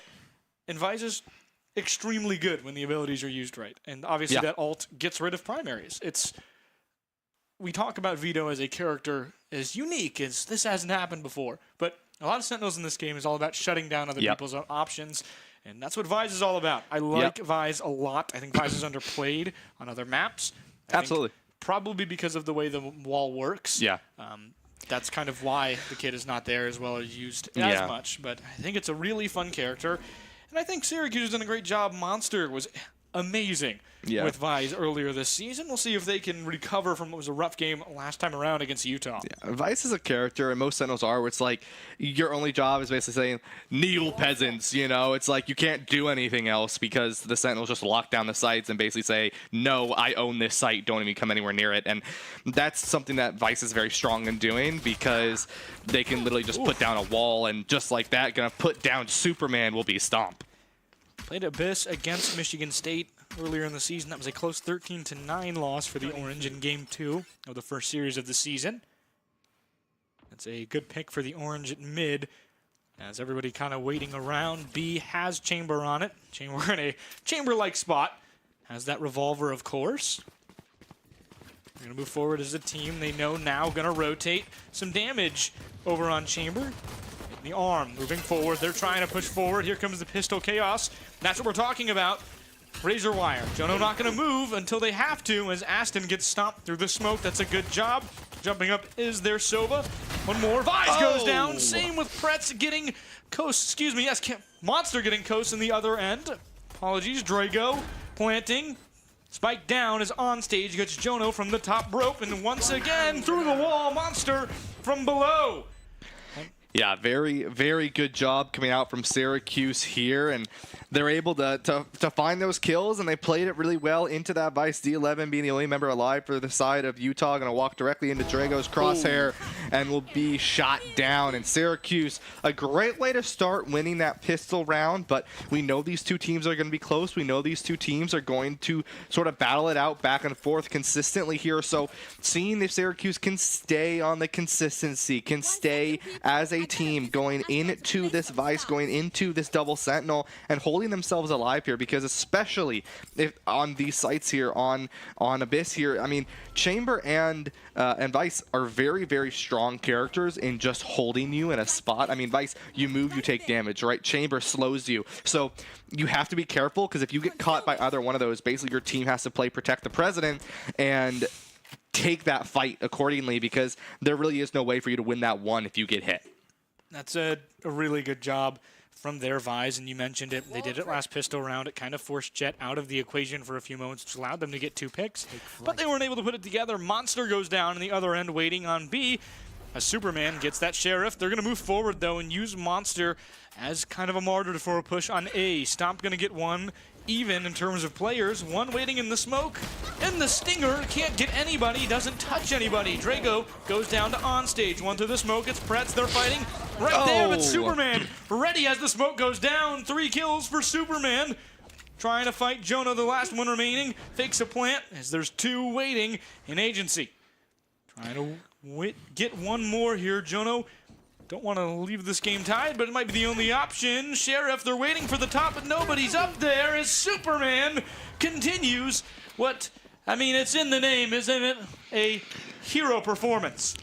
Yeah, no Clark Kent coming out from Superman on this side. Going to just be guns blazing and finding 4. And this is what I'm talking about, right, with Syracuse, is they have to keep the consistency up. And, I mean, they got onto that site, but they lost 2 a couple early, and that's the problem. Then one thing I do want to mention here is, right, Drago on the Astra compared to the Omen, right? Omen has been a staple in controllers for months. I mean, honestly, years, to be entirely honest, and it's because of how powerful he is. But Astra sort of having all of these different smokes, having these stars, excuse me, to use, it's something that Syracuse really needs to take advantage of and give Drago that opportunity to set up, in a sense, like a Sentinel on this attacking side, and sort of retake what the Chamber and the Vice on the side of Utah are able to secure. And by doing that, Syracuse can then walk on site a lot easier, and we haven't really seen that sort of taken advantage of yet, and that's why that last round was a little bit scuffed for the side of Syracuse. But now we're going to see a little bit of a slow push through mid here, while the rest of Utah still perfectly split 2-2 and 1. I always forget Astra isn't a Sentinel, because it's just kind of like it's a Sentinel. She feels like one times. I mean, almost all the time, really. Yeah. I mean, it's a controller, and almost all the abilities are about controlling. So yeah. Why as Initiator makes sense. They're very offensive abilities. They are entirely for setup. On stage, waiting behind box, gets nailed by a Sheriff. Shock Dart coming out as on stage, teleports right at the right time. Good timing. One up top, Orange shooting through the stars. Drago, get one more stop, gets one, but on stage gets Pretz. Ooh, on stage gets another. Bot Vandal round 3, pretty rare you see that. As Drago gets on stage and Vandal is down in the hands of the Syracuse Orange. No, nobody picked it up. There's a Vandal, free Vandal. Free Vandal anywhere you go on B. Waiting now. Orange in the wing. Superman from behind. Oh, no. The Vandal. Dang it, Superman. They needed that, but Drago too aggressive there. You have bomb planted. Just wait. They get a headshot. Drago. Clutch. Potentially. Defuse. Oh. They know where they're coming from, and Drago goes down. Third time isn't the charm, unfortunately, as D11 going to get the defuse. Utah has themselves up 2-1. Yeah, I mean, Syracuse holding that angle. We've seen that so many times from this team, right? And so it's something that they know how to play, but sometimes it just doesn't work out the way you want it to. And I mean, I'll be totally honest with you, Carson. Whenever I see that corner, my anxiety swings through the roof because you're jumping over the void.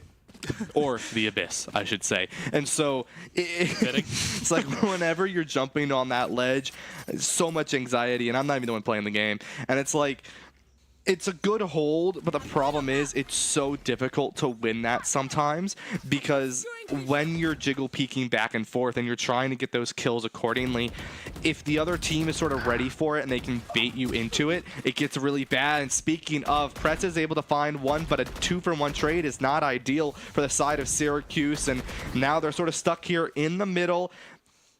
One controller, one sentinel, one duelist. They can make something out of it, but the double sentinel is still alive for the side of Utah, and once again, it's going to be hard to fight on a point with that. Orange can't really deal with a double sentinel. It's good scouting by Utah if they don't play this regularly. I mean, yep.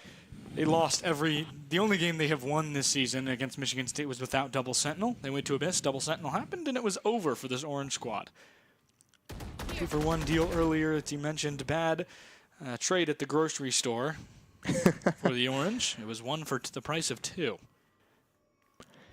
Waiting on a clash potential. Jenner doesn't know the laser wires there. It's not going to trigger. Backs up in time, and Drago gets one. That's a positive trade for the Orange, who don't really get themselves in a bad situation at all and are able to back off. Now, I have a question, Ryan, and I'll get to you later, but I want you to think about it. Zipline over Fracture or jump over that little hole in the abyss? No. That's a good shot. I'm good. I'm really good. Both of those, actually. As we take our little transition from site to site a little sillier. Jonah won that red squad. They got to get it down. Drago has to plant. Do they have the time? They got Barely. it. 0.4 seconds for the Orange as Spike goes down, and they wait. Okay. With Abyss, and here comes that Astro Wall. Stars on the wall. It's not a great wall for the Orange there. Had to be in a different spot there. It's not as good as they were hoping. Drago on the other side. They're looking right there. There's 2! Drago! Drago gets 3! Oh, wow. I mean, watching that happen got a little bit scary for a second. You saw both members, one dropped, one peeked in, but Drago just perfectly able to get 2. And speaking of 2, it is 2-2 in this series on map 2. That's a lot of 2s, but no 2-2s. And that's what it's going to be for Syracuse here, as they are going to be able to have Pretz with the Sova here, going to be able to potentially use that as a really good initiative ultimate. Drago, I liked the wall early. I think there was a little bit of communication and why some members died a little early there. The wall wasn't quite where they expected it maybe, but I liked it from Syracuse. It did help them win that last round. It secured that site a little bit better, and it made it very difficult for Utah to go in. We are going to see Pretz goes forward 2-for-1 here. That's Stomp and Drago who go down. Utah gets Stomp. Keep in mind, if the Syracuse Sova Pretz can get one more of that alt orb, they will have objective, and that's what they're going for right here. As Razor Wire goes down, they know where they are. It's going to be a comfortable grab from Pretz to maybe get alt. No, Pretz going to avoid it. Oh, this could be interesting. Seeing really what happens here could honestly make or break the game. Whether or not the Chamber dies or the Astra dies, this could be a really big trade happening over in mid here, as we are going to see the Chamber still watching that angle. No one's peeking yet. The Vice has been shown. Looks for the head, finds it! This could be exactly what Syracuse needs to walk forward and take control of this site, but primary's gone, I believe, for the side of Syracuse, but Monster just able to get out of that, and now a full rotate over to B, and we might be able to see Drago might find one on the rotate. Drago has primary. Keep that in mind for now. As they wait and go back up the left side of B, there's 2 waiting. Drago, good timing switch. D11. No. They missed that, but now it's going to force D11 to stall. It's a good job there, at least, to force the stall, as Drago rightfully going to back off and make sure that Sova has to stress it. And it's a one-on-one on site. If Pretz can win this, it'll surely be good. For the Orange, it should almost lock down site permanently for them. It's just going to be a one-on-one. Forget what's going on in the top right of your screen as everybody rotates back. Sova back in the equation. Same with Astra this time, paired with their teammates as they play a little ring around the Rosie at mid-bend. Oh, they already got half. Are they going to get it? They're just going to get it. They're going to stick it, Carson. And Huh. Yeah. It's a good idea from Pretz. Uses the ultimate. Just not in time, though. They thought they were potentially defusing a little late. Yeah. Maybe that they were a little bit lower of health. Maybe the wrong communication is, I tapped him for one, he's one shot, and then the wrong guy was defusing. Yeah, I mean, and what happened there is, I don't know if it was maybe audio or if they thought that it was a fake originally, but, you know, Utah was able to get that first half, and they were like, we don't care if they choose to ult us next. We can stick it and we'll live through it, right? And that's exactly what Utah did. They won it. Very well played from them. And, I mean, what I'm going to say here, Carson, is Syracuse, they're taking these trades early. I don't believe that they are going to win any round if they choose to lose 2 immediately. And that is what we're seeing. Superman too aggressive there. Pretz catches them. I want to mention, if you're just tuning in, the orange Syracuse are in red, and the Utah squadron are in green. We apologize for the lack of graphics today. This is not normal. Just some technical issues on our side. By the way, thank you for tuning in. Orange down 0-1 to Utah after a 13-10 round 1 loss on Haven. Had 7-5 lead at the halftime and couldn't hold on to it on the offensive side, which is a bit strange. Wall between the site right now, and the orange can't get everybody on, and here comes the ult. This is exactly what we're talking about with Vise being so good. Primary jam for literally the entire team. Jono didn't even have a pistol to use. That could have been a little dangerous, but there's Jono's classic right there on the bottom of your screen. It was a good stall though coming out from Utah as they were able to sort of push all of Syracuse back and restabilize themselves. And you know, this is a dangerous split for Utah here, and this could be something that Syracuse can easily take advantage of here. Able to find one will be Utah though, and this is where things get a little bit scary, right? If you give Utah the ones here. That's a really good job, but Chamber gonna stay. Really smart from Utah. 14 seconds, they know they have to plant. Chamber gonna play aggressive here. They know where they have to go to for Chamber. Planting, but nobody's gonna be there in time. Spike will go down, as Drago gonna have to back off here. Jumping away, it's a 2-on-2, as Pretz gets one more. Pretz has the opportunity, technically, for an ace, as they crawl up rope. Drago, trying to make it difficult, needs to stop panicking. The freshman is way too aggressive right now and just needs to find a way to cool it, calm it. Know that you don't have to peek what you're peeking right there. Didn't see anything. Here comes that wall. It's a good wall, but they don't know there's one on the other side. Right now, at a fuse, they're going to go for a smoke and probably try and go through it. D11, that's 4 for Pretz. On the defuse, they're going to stick it. Pretz trying to recon dart it. Going through. They get half of it. Pretz with the ace! Bang! Just like that, Syracuse comes out on top, but a little scary there at the end. You know, well played coming out, but like you said, right, Drago just taking a breath, right? Having the patience and the calmness during that moment to let Pretz come around the backside and find that nice pinch, right? And that's what they need to do. Got a little scary there. I'm going to be honest. I think the wall was not a needed use, right? I think if you waited for Pretz there, let Utah get a little bit more aggressive, get a little greedy. Pretz finds that one pick really easy. Drago probably doesn't die there either, and you're able to win that without having to invest that ultimate. But that is okay. Syracuse, either way, wins a round, keeps it even, very even. Series coming out from the side. Tour de France coming out from the chamber, though, and there is no veto, so we can't test your theory, unfortunately. That is true. We'll find out one day whether we like it or not when a chamber bullet goes right through a player as if it is a Yoru hologram. Oh, this is going to be a fun character on release. I mean, it's probably, that's why the 2-week grace period exists. Superman up top, crawling through the smoke. Nobody going to be able to contest up there as Drago, the lone soldier, on B, looking to make some noise. Now there's one there, so they're going to maybe a little bit of overreaction. Superman going to fully rotate and try and push forward. Drago just trying to kill time, and that's exactly what Drago needs to do. This is a great job. They're figuring it out now that maybe not everybody's at A, and oops, they're in the vents. Superman gets one, Jono gets another, and the Jets are the only ones that have gotten elimination, excuse me, as Aston gets 2 with the Classic with a full buy. It's not what you want to see. One down low mid, Monster the last one remaining. The freshman's been struggling with low health all around. They have a real good opportunity here at full health, full HP and armor, as they can't do much of anything. D11 swings, and it's a good team coordinated push as Monster doesn't do anything but just kind of wait for it to happen. Yeah, sometimes Vents isn't the play. Sometimes you just got to stick it over in medbay and fake the task. But unfortunately, it's not what happened for Syracuse. Is they kind of just got rammed through. And, you know, like you said, right, Monster a little late to that fight and ended up just sort of stuck in the middle of a couple of Utah's players. And I was a little concerned having Drago over on A site. I don't mind the lurk, but it was a little risky because if you lose Drago early there, you have no controller anymore. And so it was something I was a little worried about, but it could have played well. Syracuse going to switch over to B side, and ew! Superman goes down. It's their best fragger, but Coast gets Drago up top, and they're without smokes. Other than, you know, Omen. For the other squad, on stage gets one, D11 gets another. It's Vandals for both of them as Stompin' Pretz goes down.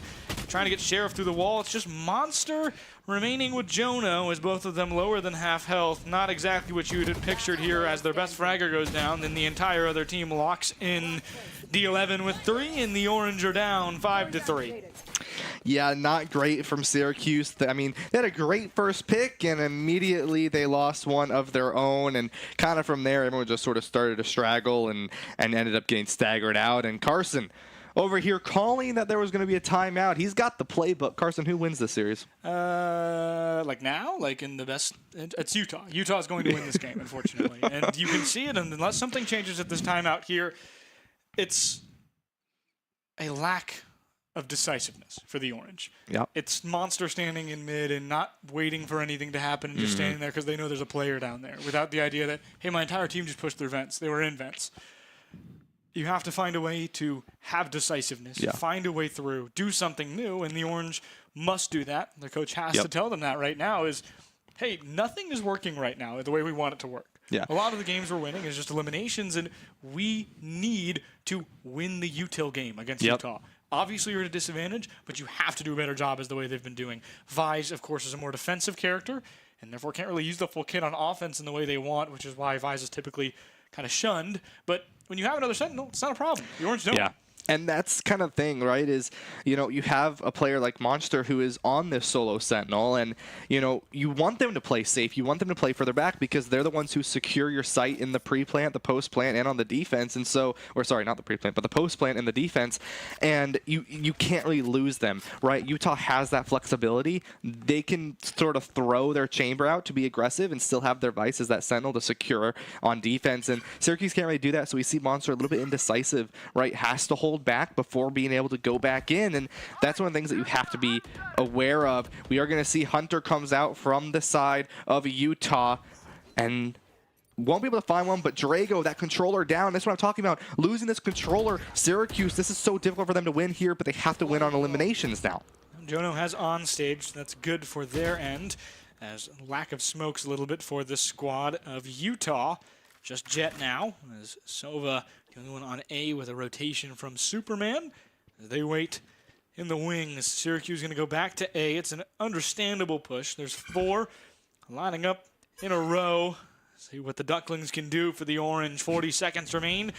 Right into A main they go. Here comes the dash from Jet. Here comes a big dash. Everybody is kind of stuck in the same place. The entire team gets revealed by their Sova. Here comes the ult. Stop and Jono get 2, though. They're still winning this frag battle. Aston gets 1 more. And really good ult there from Pretz. It's a 4-on-1. Chamber is nowhere to be found, and the Orange have spiked down. That is exactly what I was talking about. Utah was going to win unless they were decisive. That is decisiveness. Yep. And, you know, not to be confused with aggressiveness, right? Even though it was an aggressive play, it was because it was decisive, right? They didn't hesitate. They didn't fall back. They didn't hold back. They knew exactly what they wanted to do. They were able to get some kills. They only lost one they lost one in the fight earlier. No one else is dead. In fact, the only one who's even lost any HP was Stomp. As I say that, they do have one quick one. Pretz loses that and falls down, but Syracuse in a really good spot here. Crosses into 2, and beautifully well played from Syracuse. They did lose Drago early, but they were able to recover from that. Jono gets 3, and the reason they post-planted so well was Monster. I talked about how key that Vise is, and it's a really good job from them. Love to see that from the freshmen. Great util placement all around, and that kept the Orange in this one. You saw the Razor wire kind of stall them a little bit, and that's exactly what you want to see. Yeah, I mean, immediately after, Utah is going to call their timeout. And, I mean, if you're Utah here, you know why, right? I mean, Syracuse just ran you down. You got one really vital pick that under any normal circumstance means that you win that round. You got rid of the control. You got rid of that Astra. And, under any normal circumstance, you can basically wipe your hands clean and say that round is ours. But, instead, Syracuse, they were like, all right, here's what we're going to do. We're going to just run it down, invest everything we have. And that's what they did. They were decisive, like you mentioned, Carson. And they won that fight. They won their ones. They won their mechanical battle. And they won the aggressive battle because they were decisive. They controlled that tempo on the attacking side.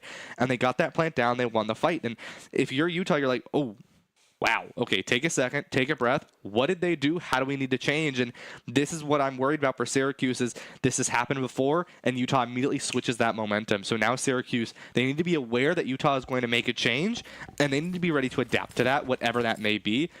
All of Haven was an adapting game back and forth, until the end of the day, Utah came on top. This is one of those, it's once again been back and forth. I mean, 1-2, 1-1, 1-2, 1. That's how this score has been going. And now Syracuse looking to bring themselves back up in the series to make it even. Both first half timeouts used by both squads. That one to try and kind of diffuse the Orange's momentum. A timeout after two 20-yard plays is kind of how you'd view it if you are a new fan to Valorant. Maybe watching one of your siblings or something play this game. Monster gets one, and that's Vise down, and that's Chamber down. Both Sentinels gone. Really good start for the Orange. That's what they're hoping for right here, as, I mean, that's can be an easy win if they play this right. Now they have to make decisions. Pretz is kind of back waiting for Jet because Jet is in spawn, and Pretz gets rid of Superman. Now a 5-on-2. Both up top, trying to head towards Agent and Vents, respectively. Here comes the wall, and I don't like the usage of that on a 5-on-2, but I do understand it, as they basically want to say, hey, we need to win this round, because they do. They do need to win this round, and I expect a save here from Utah. Yeah, and I get it fully. I agree. The wall may be a little bit of an overinvest, but at the end of the day, you're securing this win, right? And ideally, you make it flawless, right? No one has to worry about an economy going into the next round, and you can go into the half even, right? Drago walks through the smoke and just knocks one out. Monster finds theirs as well. Flawless 5-5 here.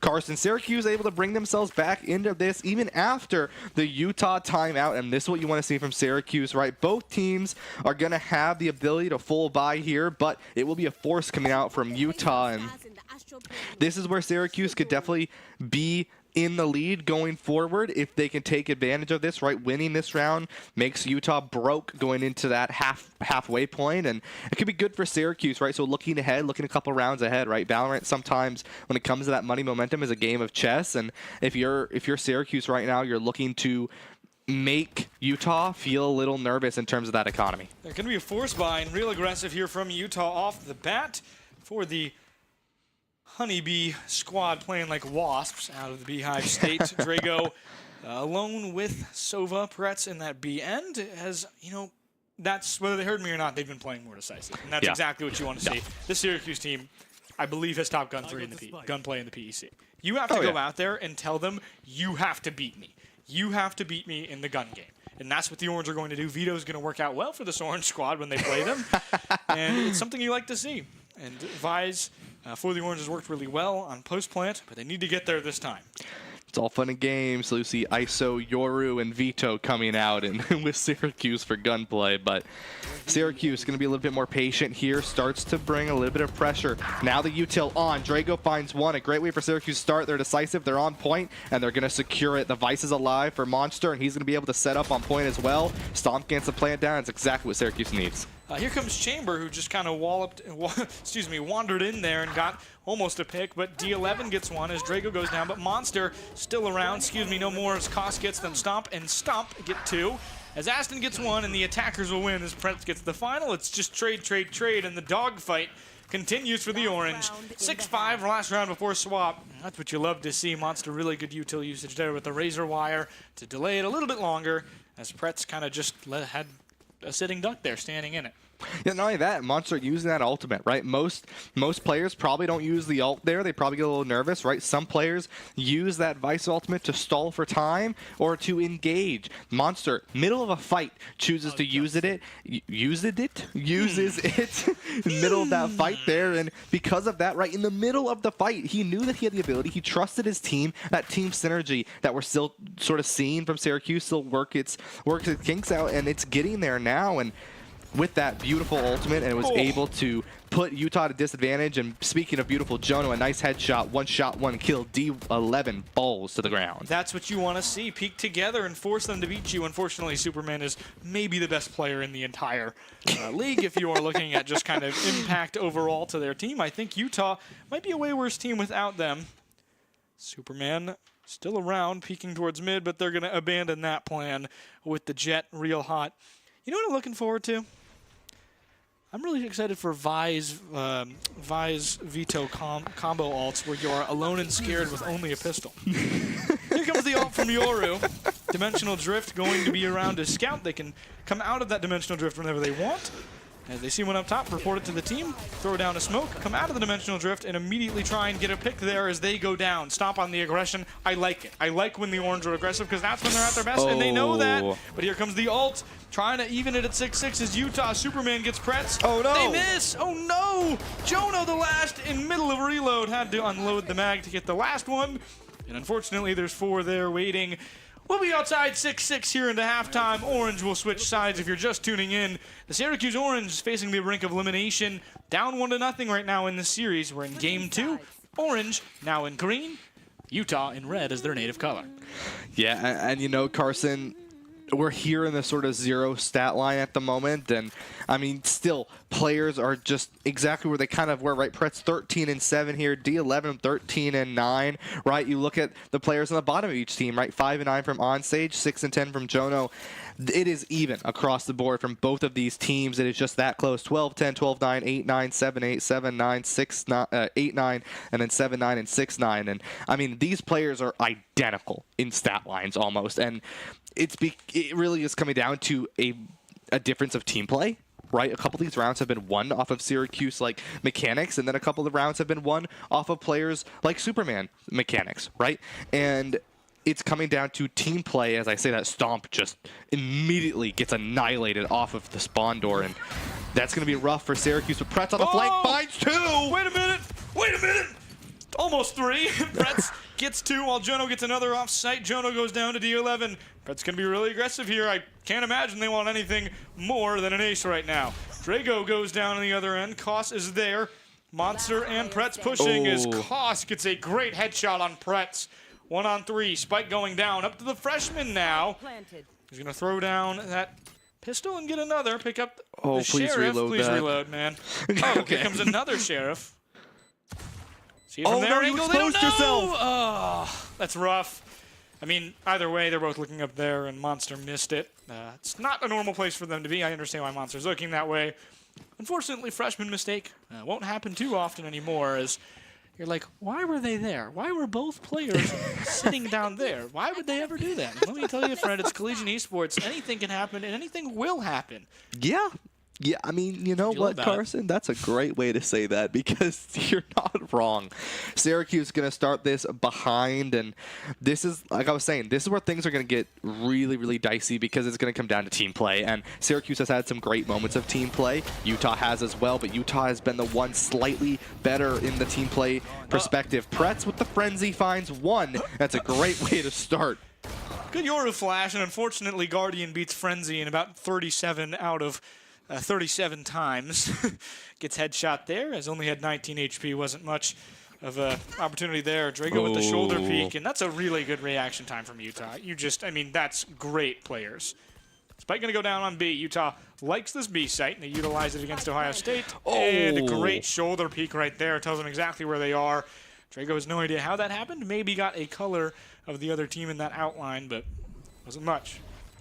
Yeah, and now it's going to be Syracuse really low, already down a member, right? No ultimates to really use, and in the rafters falls, Superman finds 2. This is sort of a one and done for Utah as they're going to be able to find those final picks, and this is now where Syracuse needs to maybe take a moment, figure out what they're going to do. I don't think you use a timeout yet, but definitely if they end up losing this next round here, and it's because Syracuse, they still are trying to find how they want to play this, and this was the benefit that Utah had on the defensive side running that double sentinel is, right, you are purely relying on Monster to secure a site, and Monster has done that, but the problem is, right, Monster's over here defending a site on his own, and you guys have to be able to defend on your own on the other site and let Monster rotate over. That hasn't happened. We haven't seen really anyone attack the site for Monster, and we might see that now that I'm choosing to cast or curse our team. And it's not a curse. I think it's more of a caster. I said this thing, so it will. I said this thing never happened, so it must happen. It's not really a curse because nothing bad happens if they push A.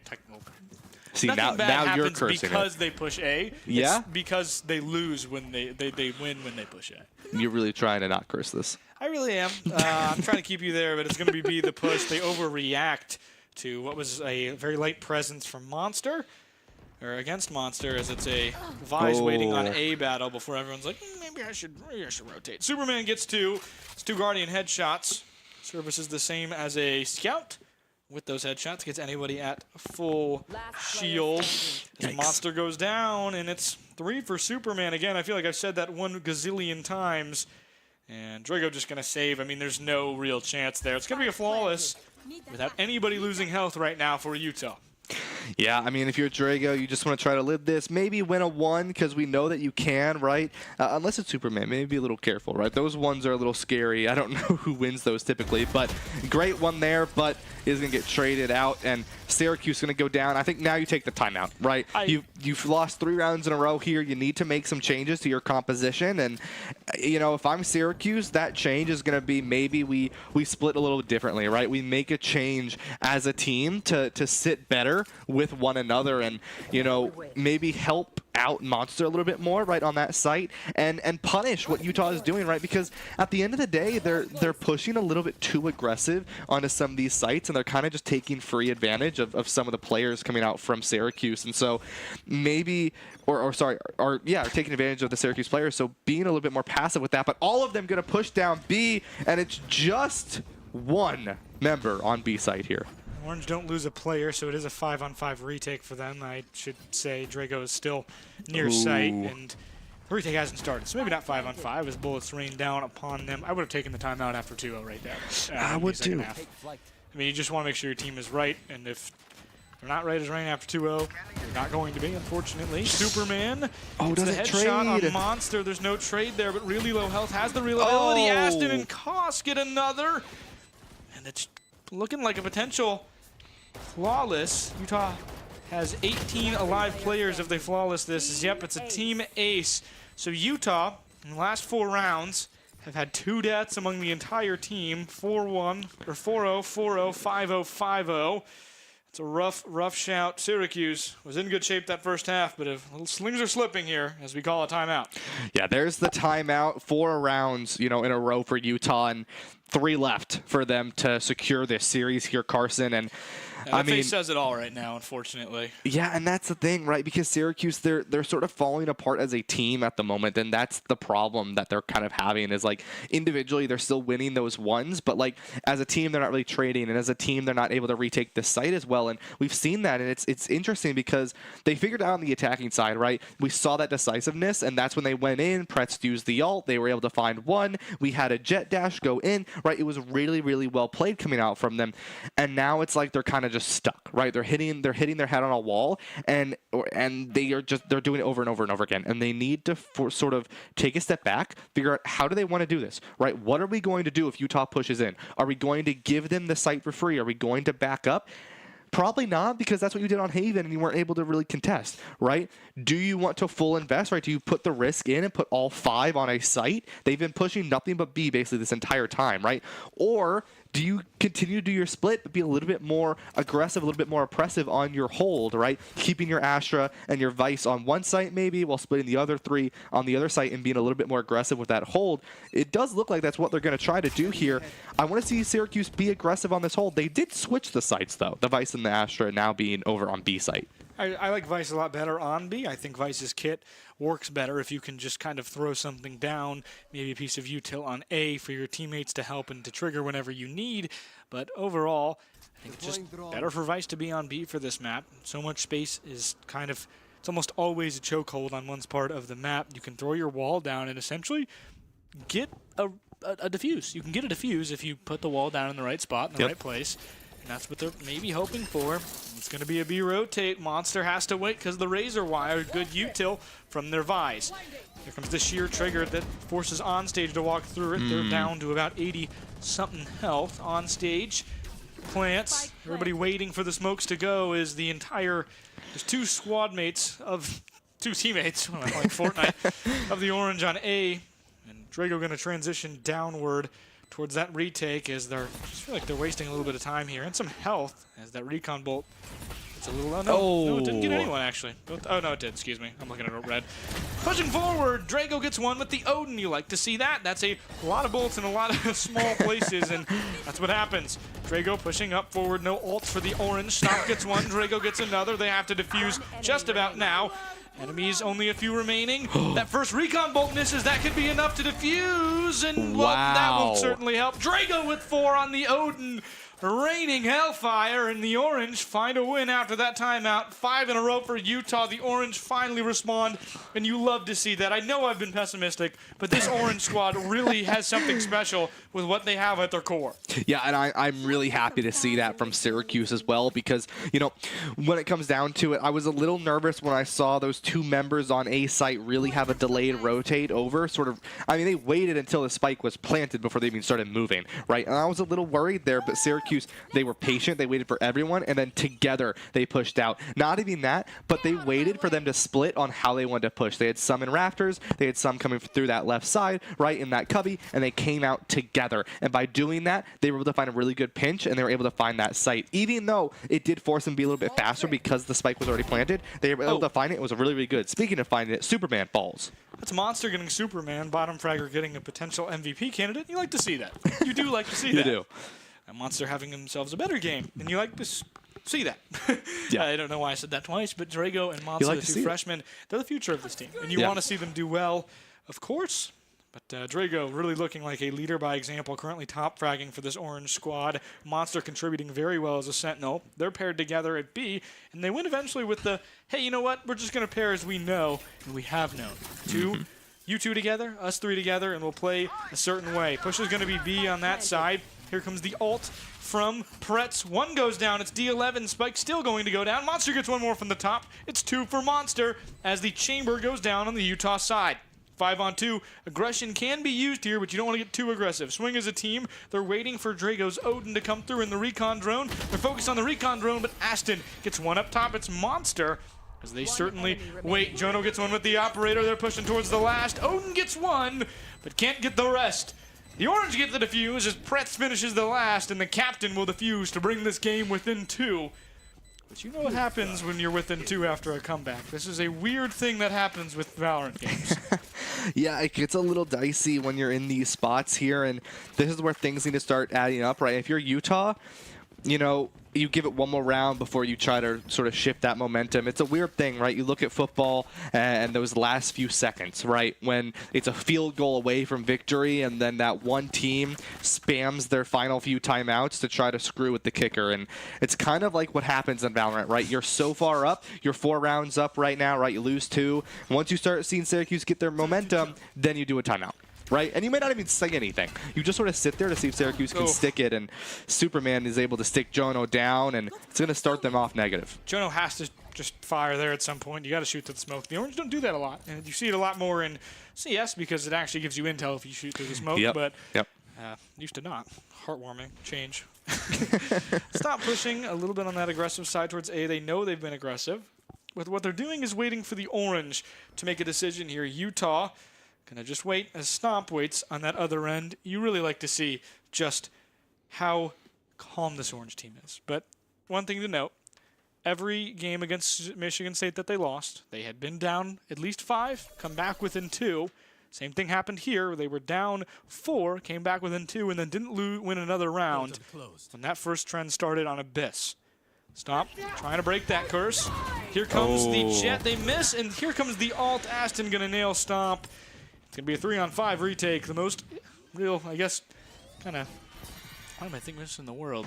Why am I missing the word? I'm missing the word. Adversity. There you go. Adversity for the Orange in this big word there, attempted comeback. What was that, man? Come on. Yeah, I mean, you know, with the Odin, able to find one, but a trade comes out. D11 finds Pretz as well. Drago, last one alive, follows the D11. Speaking of, 11, the scoreline for Utah. They did not need that timeout, and you got to be a little scared if you're Syracuse, right? Because Utah was able to adapt to that change without really needing to force anything on their own. And, you know, if you're Syracuse, right, you're now, I mean, I don't know what they're going to try to do here. It looks like a couple of them are on that thrifty. A couple are forcing the buy here. And, you know, it's going to be that half buy, right? That's what it's going to look like here. And, you know, if you're Syracuse, that's kind of what you need to do. I mean, you're not in a terrible spot, right? But you may give this around for free, and that's going to put you match point. And 8 to 12 is not a great place to be. No. No. Yeah.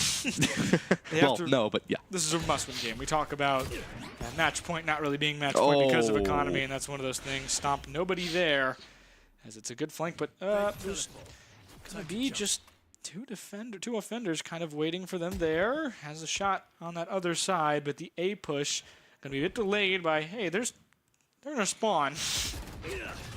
Going to back up his stop. They'll get out of that one. As Superman gets Pretz, that's a big loss for the Orange. And once again, they are down 3 to 5 on a retake. But getting Jet would be big here. They don't. Superman goes down to stop eventually. Now a 2-on-4 retake. Orange have the advantage of not having to play stop on a retake, who is very good at holding angles. Seems to just always have the right angle. Razor wire goes down. Oh, no. Aston waits, and it's just stuck between a rock and a hard place. They're in a util sandwich. As Omen goes down, bad timing, and Monster picks up another Vandal instead of reloading. Moving forward, they're trying to do anything they can to find this game themselves. 11 to 8. Orange are down 3 after trying to make an attempted comeback, down 4. They need to win this game, but they're going to save. The Orange make a really good decision because the reason you'd want to win is the economy. You need to win for the economy, and saving is going to keep you in this game for a round longer, but they're going to be down 12 to 8. 5 rounds to force overtime. Yeah, and I mean, this 3 seconds is crucial. Please do not get poked out here. A great pick coming out for Monster there. And now if you're Syracuse, it is do or die here for these next 4 rounds to make it even. You have to play perfect, and that means you can't have someone die early, right? Drago died really, really early in that last round. That's your controller dead. That means that you have no control over any site now, right? You are purely relying on Monster as a vice to keep those sites secure. You can't have players like Monster or Drago fall early, and that's a lot of pressure to put on to these freshmen here. It's a lot of pressure to put on to these new players of this team, and if you're Syracuse, right, this is when you need to talk with each other, be really supportive of each other, and really trust one another, because if you lose either of these players early, Utah will take this series, and for Syracuse to go 0-3 starting off is not a great way to start the PEC. Operator for one of the offenders. You have to imagine, I mean, if I was Chamber here, I'd probably buy 2 teammates for Utah and then use the ult here, but they're going to opt for the otherwise other play as Razor Wire's down, but Superman with a great peek has just been legendary. It's a running headshot, unlucky for Pretz. Superman goes down on stage, gets one more, Stomp gets another, and it's a down 2 to 3 as Aston gets Stomp. Astra and Vise, the 2 best controllers of this game, gonna use that ult. You need to. If you don't hear, it's gonna be gone forever. Can't carry into the next match. Monster trying to hold an angle, make sure Aston can't get through. Twitch is at the weirdest angle possible. Here comes the wall. It's really good, but you can't hear on the other side. Monster really aggressive. They're going to wait. They want them to get aggressive. They need them to. Oh, no. Oh, no. Twitch gets one. Monster gets one, but it's not in time. D11 finishes the last time, and the Orange go down 2-0 to the Utah Utes. They fall to 0-3. With Ohio State up next week. Utah finds their first win, 1-1, after their program bye. But boy, am I proud of the Orange.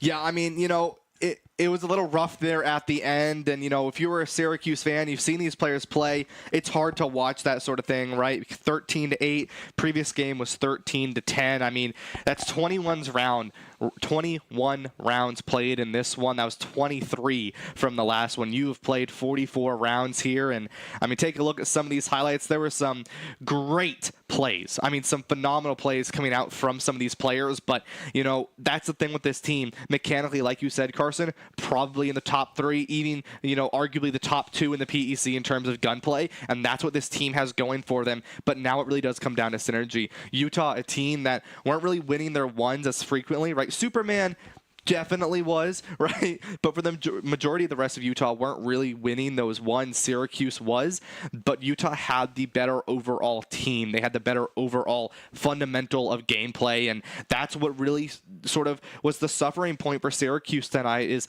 there were just moments, I mean, it was right there. It was in their grasps on Haven. Obviously, Abyss a little bit more one-sided for Utah on that attacking side, but for Haven, Syracuse had it, right? They had the ability to. They had some wonderful plays. They knew how to adapt accordingly. They made some good changes, and they had some good setups as well, right? There were a lot of times we would see some of the players, especially on C-side on that defense, really, really good setups, but it was just a matter of doing it at the right time, pinching at the right time, trusting one to sort of flank and crossfire with another. And we didn't quite see that as much from Syracuse, especially on Abyss, but as much as needed on Haven. Such a close map, such a close series. It's going to go down on paper as a 0-2 for Syracuse, but I mean, not as much as it should look, right? I mean, 13-10, 13-8, very close series, a lot of games played.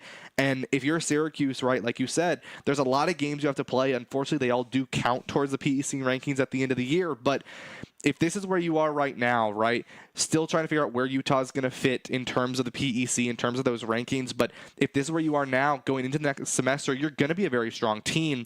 But it's now a matter of how fast can you make that change, knowing that each game is going to count, and knowing that you're going up against Ohio State next week. Yeah, and it's all about understanding where you are. Your season opened with potentially championship team, potentially championship team, potentially championship team, and next week will be potentially championship team. It's a really rough start of the schedule for, the program in general. It's 4 amazing programs in the PEC. As they're all amazing, but 4 of the strongest competitors right now in the PEC across all games, and you're seeing that tonight. Utah played the heck out of that game. Superman was, Superman. There's no other way to describe it other than that player at any point in time would swing and to win. They know they're that good, and they played like they were that good because they did not go even close to negative either game. 6 was the closest they came to negative on that Abyss lineup. Top fragged both games entirely, and that just tells you all you need to know. I like the development I saw from the freshmen, though. Absolutely. You need to remember who they're playing, and that these are not the teams you find your identity against. You find your teams against teams that are probably a little bit closer. Kansas, Baylor. Yep. You're going to find your identity there. In the games where you have a bit more confidence, not in the back of your mind that you might lose this, and this is a really hard team, but next week, try and come out, try and do something new. But Drago and Monster really like that approach. They a lot better. Monster had a little rough game. Great rebound in the second one. Absolutely. Drago,